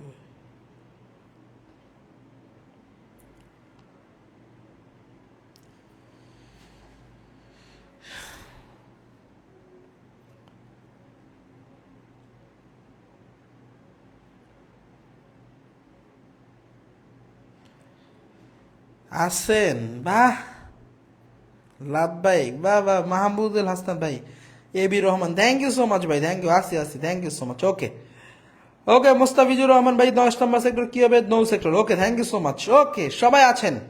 সবাই আছেন? অনেক সুন্দর বুঝলাম, থ্যাংক ইউ স্যার। আছি স্যার, থ্যাংক ইউ। ওকে, যারা যারা বুঝছেন, এখন আপনি আমাকে ডিরেক্ট বলবেন আপনি ক্লাসটা বুঝেছেন কি বোঝেন নাই। আপনি আমাকে বলবেন আপনি ক্লাস বুঝছেন কি বোঝেন নাই। যদি না বোঝেন আপনি আবার বলবেন আমাকে, আমি আপনাকে আবার বুঝাবো ইনশাল্লাহ। ইনশাল্লাহ। রাজবাড়ী কত নাম্বার সেক্টরের মধ্যে? রাজবাড়ী কোন জেলার মধ্যে পড়ছে? ঢাকা জেলার মধ্যে। ফরিদপুর, রাজবাড়ী এগুলো ঢাকার মধ্যে পড়ে। বুঝতে পারছেন? এগুলো 2 নাম্বার সেক্টরে। আজকের ক্লাস সব ক্লাসের সেরা। ও মাই গড, কে বলছেন এটা? Nowrin Islam lifestyle, thank you so much. Okay, আসি। মাধবী লতা বলছেন, ইসমত জাহান, নুসরাত, কৃষ্ণ। ওকে, আসি সুমন, আরিফ সুমন, আসি রে ভাই, আসি। ওকে, আচ্ছা, কেমন ক্লাস হয়েছে সেটা বলতে হবে, কেমন ক্লাস হয়েছে সেটা বলতে হবে, সবাইকে বলতে হবে কেমন ক্লাস হয়েছে। ওকে, সুপার ডুপার। ওকে, না নাসিমা, মানচিত্রটা বেশি বুঝলাম। Nice class. ক্লাস শেষ না করে যাই না স্যার, কারেন্ট নেট যদিও না করে আর কি, সমস্যা না করে। Thank you so much. Okay, আচ্ছা, বুঝতে পারছি। তার মানে সবাই আছেন। সবচেয়ে বড় সেক্টর কোনটা? সবচেয়ে বড় সেক্টর হচ্ছে 1 নাম্বার, আর সবচেয়ে ছোট সেক্টর হচ্ছে 5 নাম্বার। বুঝতে পারছেন? আর 10 নাম্বার সেক্টর কোন সেক্টরের অধীনে চলে? 10 নাম্বার সেক্টর হচ্ছে কত নাম্বার সেক্টরের অধীনে চলে বলেন তো? 1 নাম্বার সেক্টরের অধীনে চলে। ক্লিয়ার সবাই? ওকে, ধুমধারাক্কা ক্লাস শেষ। মোটামুটি একটা আপনারা বুঝতে পারছেন। এর পাশাপাশি আরও আমি পারলে, যেহেতু সময় কম এই জন্য বেশি কিছু বলবো না, আমি সেক্টর কমান্ডারদের গুলো নামগুলো শেখাইতে চাইছিলাম, যাই হোক ওটা আমি পরে শেখাবো নি আরেকদিন। দেখেন আজকে তাহলে আমরা এখন দেখেন কি বলবো। তাহলে বলছে প্রথম শত্রুমুক্ত জেলা কোনটা? এটা তো পাইছিলাম নাকি, পড়াইছিলাম। ওকে, পড়াইছিলাম না? হ্যাঁ, এগুলো পড়াইছি আমরা। আসেন আমরা এবার যাবো কোথায়?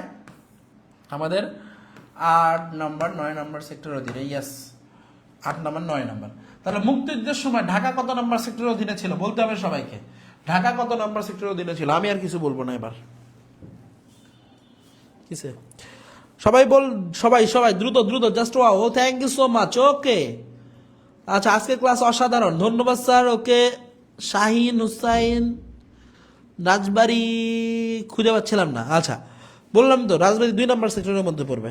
এত সুন্দর ক্লাস, খুব খুব ভালো মতোই বুঝলাম। Thank you so much. Joydeb ভাই বলছেন আর কি, দস্তগীর। ওকে, কি দাস্তিদার না কি নাম, আল্লাহ উচ্চারণ করতে পারি না। আমি আজকে প্রথম অনলাইন ক্লাস করলাম, ভালো লাগলো। বাহ, Dola Ghosh, thank you so much. সিদ্ধাতুল মধ্যে ক্লাস খুব সুন্দর হয়েছে, অসাধারণ লেগেছে, থ্যাংক ইউ সো মাচ। আচ্ছা, এবার আপনারা একটু দ্রুত একটু কমেন্ট করেন। 9 নাম্বারটা, 9 নাম্বার কমেন্ট করলে হবে না, 9 নাম্বার করতে হবে। 9 নাম্বার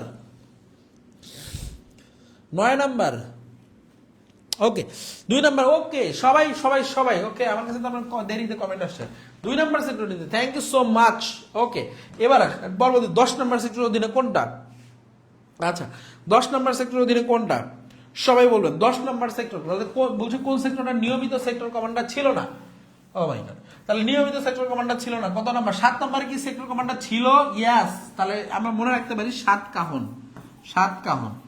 তাহলে 7 নাম্বার সেক্টর কাতে কাজী নুরুজ্জামান ক্লিয়ার আচ্ছা নতে হচ্ছে নাজমুল হক এইটা হচ্ছে সেক্টর কমান্ডার অনলি 2% কাজী নুরুজ্জামান এবং নাজমুল হক এই দুজন হচ্ছে কি বলেন তো এই দুজন হচ্ছে 7 নাম্বার সেক্টরের অধীনে 10 নাম্বার সেক্টরে কোনো নিয়মিত সেক্টর কমান্ডার ছিল না এবার 3 নাম্বার সেক্টরে 3 নাম্বার কি বলেন তো 3 নাম্বার হচ্ছে 309 মনে রাখার উপায় 3 নাম্বার কি 309 তাহলে 309 তাহলে 309 হচ্ছে 3 নাম্বার সেক্টর শতে শফিউল্লাহ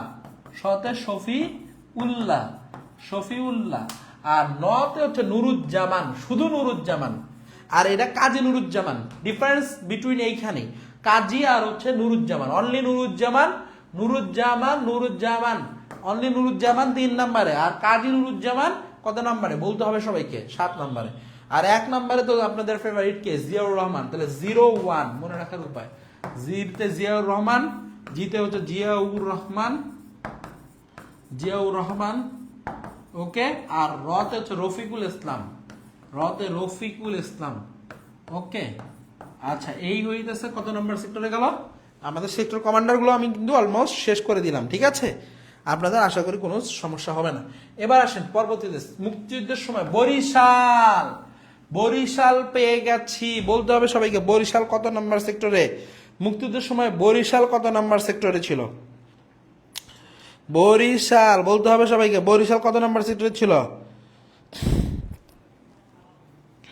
বরিশাল 1 না 2 না 3 9 2 10 5 সবাই বলতেবেন কত নাম্বার সেক্টরে ছিল বরিশাল কত নাম্বার সেক্টরে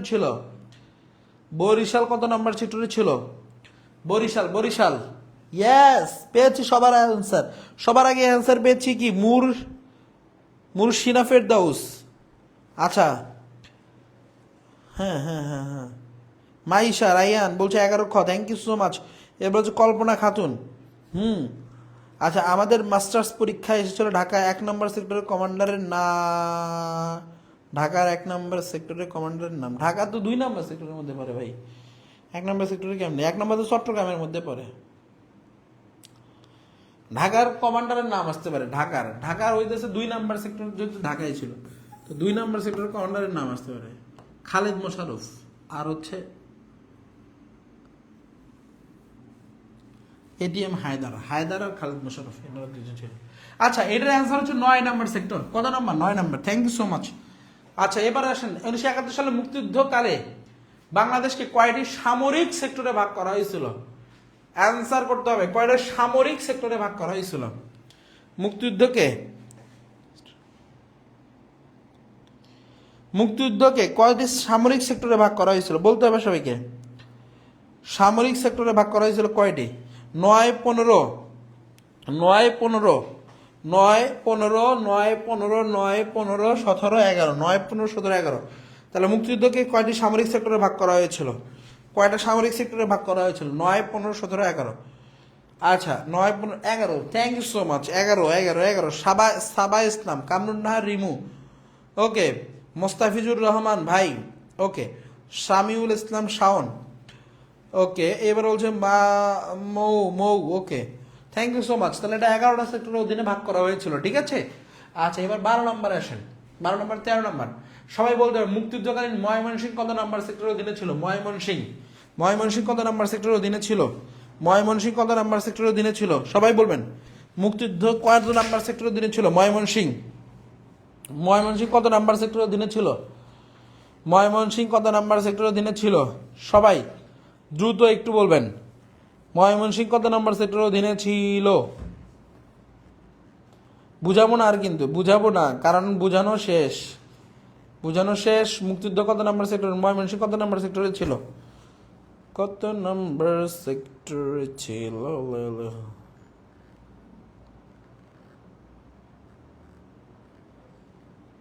না না না,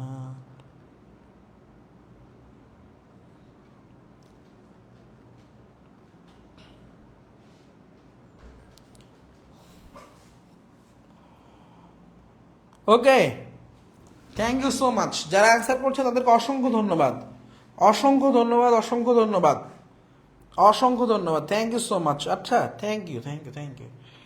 আচ্ছা তাহলে আমরা কত নাম্বার সেক্টর পাবো? মুক্তিযুদ্ধ সময় ময়মনসিংহ কত নাম্বার সেক্টর? কত নাম্বার? 11 number sector. ঠিক আছে, ময়মনসিংহ এবং হচ্ছে কি টাঙ্গাইল কত number sector? 11 number sector. Okay 14 number, মুক্তিযুদ্ধকালীন সময় 6 নম্বর সেক্টরের কমান্ডারের নাম কি ছিল? 6 নম্বর সেক্টরের কমান্ডার একজন ছিল, উইং কমান্ডার এ কে এম বাশার। তাহলে উইং কমান্ডার, কমান্ডার এ কে এম,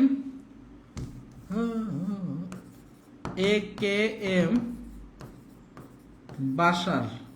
তাহলে উইং কমান্ডার এ কে এম বাশার। ক্লিয়ার সবাই? উইং কমান্ডার এ কে এম বাশার ছিল হচ্ছে 9 নাম্বার সেক্টরের অধীনে। ওকে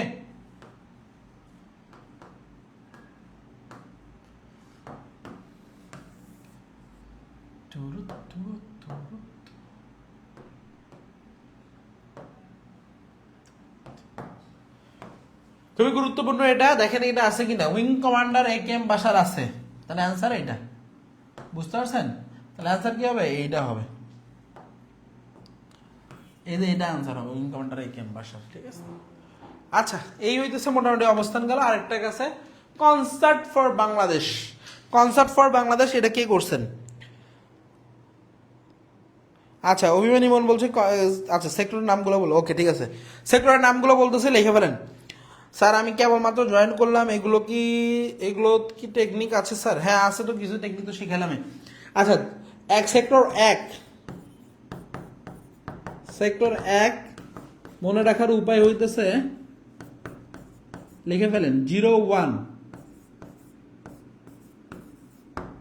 ঠিক আছে, জি সমান সমান হচ্ছে জিয়াউর রহমান, জিয়াউর রহমান। আর র সমান সমান হচ্ছে রফিকুল ইসলাম, ইসলাম। ওকে এটা গেল 1 নম্বর সেক্টর। এবার আসেন 2 নম্বর সেক্টর, সেক্টর 2। 2 নম্বর সেক্টর মনে রাখার উপায় হচ্ছে হাই মোশাররফ, হাই মোশাররফ তুমি 2 নাম্বার। 2 তে 2 নাম্বার সেক্টর, 2 নাম্বার সেক্টর।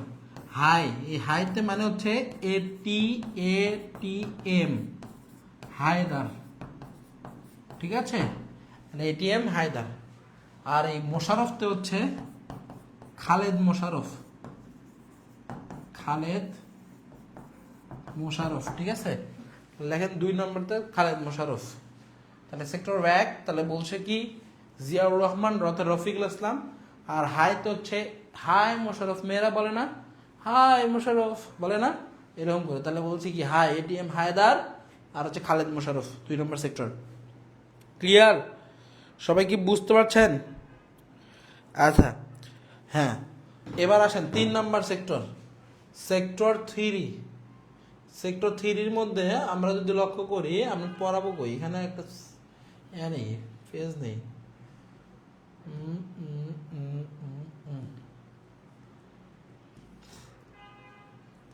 এখানে আসি, সেক্টর 3 লেখেন, সেক্টর 3 লেখেন। 2 নম্বরে কি বলছি বলেন তো? হাই মোশাররফ। ঠিক আছে, তাহলে তুমি কত নাম্বার? তুমি 2 নাম্বার। ঠিক আছে, তাহলে মোশাররফ তো ATM হায়দার আর মোশাররফ। আচ্ছা সেক্টর 3-এ আসেন, এখানে 309। তাহলে 3-তে 3 নাম্বার সেক্টর। ক্লিয়ার? সমান সমান হচ্ছে শফিকুল ইসলাম, শফিকুল ইসলাম। আর 9 সমান সমান হচ্ছে নুরুজ্জামান, নুরুজ্জামান। ঠিক আছে, নুরুজ্জামান। আচ্ছা 4 নাম্বার সেক্টর আসেন, 4 নাম্বার সেক্টরের মধ্যে লিখবেন হচ্ছে 400। আচ্ছা 400 লেখা লিখবে না, লেখেন 4 নাম্বার সেক্টর লিখবেন, জাস্ট লিখবেন 4 নাম্বার সেক্টর একজনের নাম আছে, তার নাম সি আর দত্ত। ঠিক আছে, 4 নাম্বার সেক্টর এটা। আচ্ছা এবার লেখেন 4 নাম্বার সেক্টর তো এটা লিখলেন। 5 নাম্বার সেক্টর 5, সেক্টর 5-এ একটা নাম লিখবেন 500, জাস্ট হয়ে যাবে। 5 নাম্বার সেক্টর, শতে হচ্ছে শওকত, শওকত আলী বা এরকম, শওকত উসমান মনে হয় নাকি শওকত আলী, দেখতে হবে আর কি, শওকত উসমান না শওকত আলী আর কি। ঠিক আছে,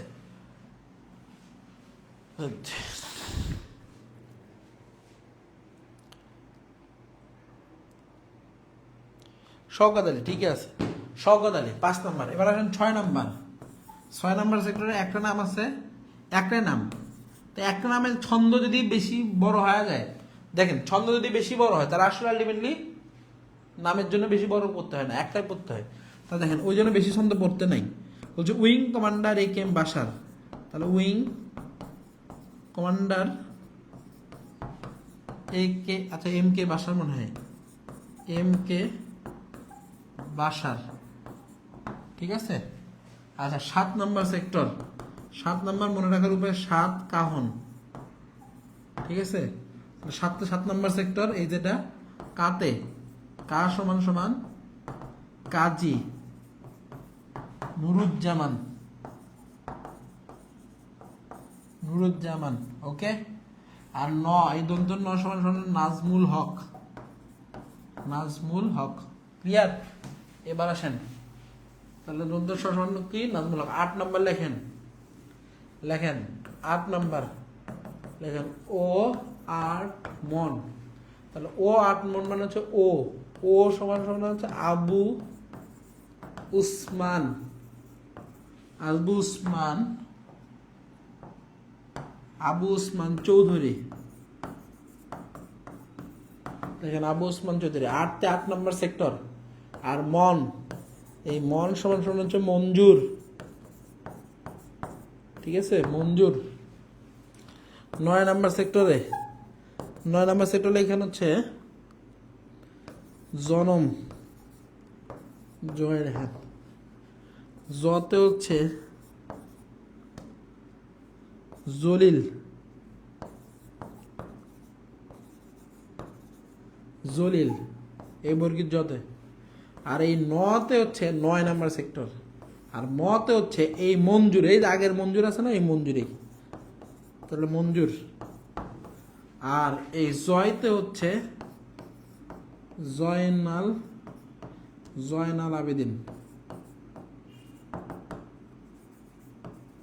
জয়নাল আবেদিন। ঠিক আছে, জয়নাল আবেদিন। ও পেয়েছেন ভাইয়া? আচ্ছা এবার দেখেন 9 নাম্বার গেল, 8 নাম্বার গেছে, 9 নাম্বার গেছে। এবার এখন 10 নম্বরে তো নাই, আছে নাই, লেখেন 11 নাম্বার। 11তে লেখেন 11 হাতা লুঙ্গি। কত হাতা লুঙ্গি বলেন? 11 হাতা লুঙ্গি, মানে ছেলেদের মন বড়, বুঝতে পারছেন? তাই এদের ছোট লুঙ্গি দিয়ে হয় না, বড় বড় লুঙ্গি লাগে আর কি, বুঝতে পারছেন? সবাই লুঙ্গি নিচে নিয়ে থাকতে চায় আর কি। তো এই জন্য 11 নম্বরতে 11 নম্বর হাতার 11 নম্বর সেক্টর। হাতে হামিদুল্লাহ, হামিদুল্লাহ। তাতে তাহের, হামিদুল্লাহ আর তাহের লুঙ্গি পরে থাকে, বুঝতে পারছেন? হামিদুল্লাহ তাহের, আবু তাহের, আবু তাহের ওনার নাম। এই হইতেছে আজকের আমাদের মোটামুটি একটা ক্লাস। ওকে। ও মাই গড গড গড, কিরে ভাই হাসেন কেন? হ্যাঁ, আপনাদের কি হাসতেছেন?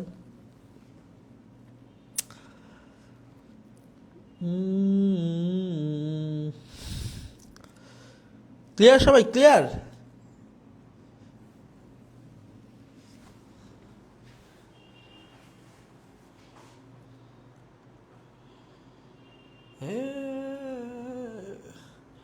হ্যাঁ, AKM নাকি MK?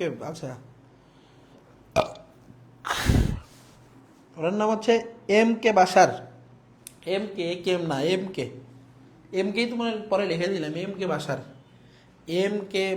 AKM না, MK বাসার। কিসে মজা পাইছে? মজা পাইলে হবে বলেন? অফলাইন ক্লাসে বেশি মজা করা যায়, অনলাইন ক্লাসে তো অনেক ধরনের মানুষজন থাকে, তো অনলাইনে মজা করা যায় না, আলটিমেটলি অফলাইনে মজা করা যায়। বুঝতে পারছেন? লেখা শেষ না সবার? আচ্ছা, সবার লেখা শেষ হইলে তো আলহামদুলিল্লাহ ভালো। এখন হইতেছে লাস্ট কথা, এক কথা, সেটা হইতেছে আপনারা যারা যারা কিসে বলেন আমাদের এখন কোর্সে ভর্তি হন নাই, ভর্তি হবেন, ক্লাস করবেন, পরীক্ষা দেবেন, সাফ হিসাব। জাস্ট কি করবেন, আপনি PDF লেকচার বুকও পাবেন আপনারা। বুঝতে পারছেন? 5টা PDF লেকচার বুক কিন্তু পাবেন।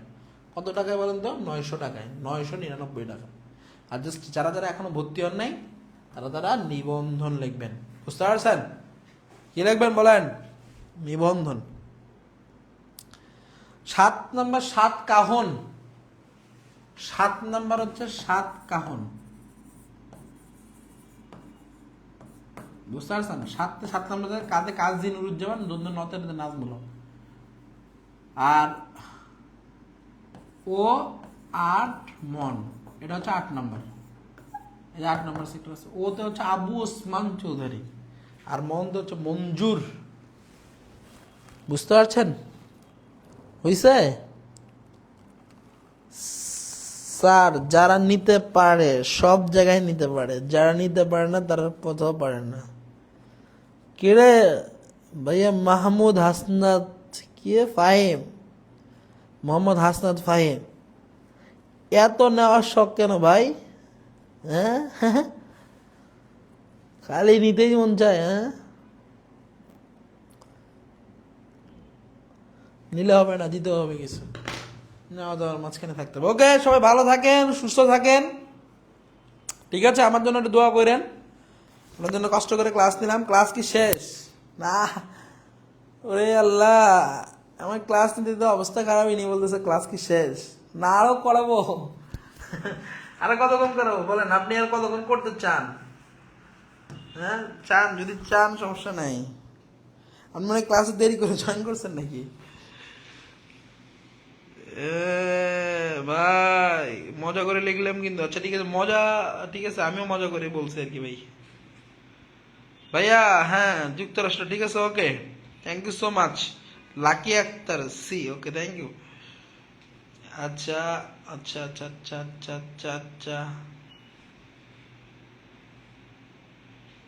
স্যার, সেই ক্লাস কি লিখছেন? সেই ক্লাস হয়েছে, ওকে, ঠিক আছে। সবাই ভালো থাকেন, সুস্থ থাকেন, সবার জন্য আবারও দোয়া এবং শুভকামনা রইল। আসসালামু আলাইকুম।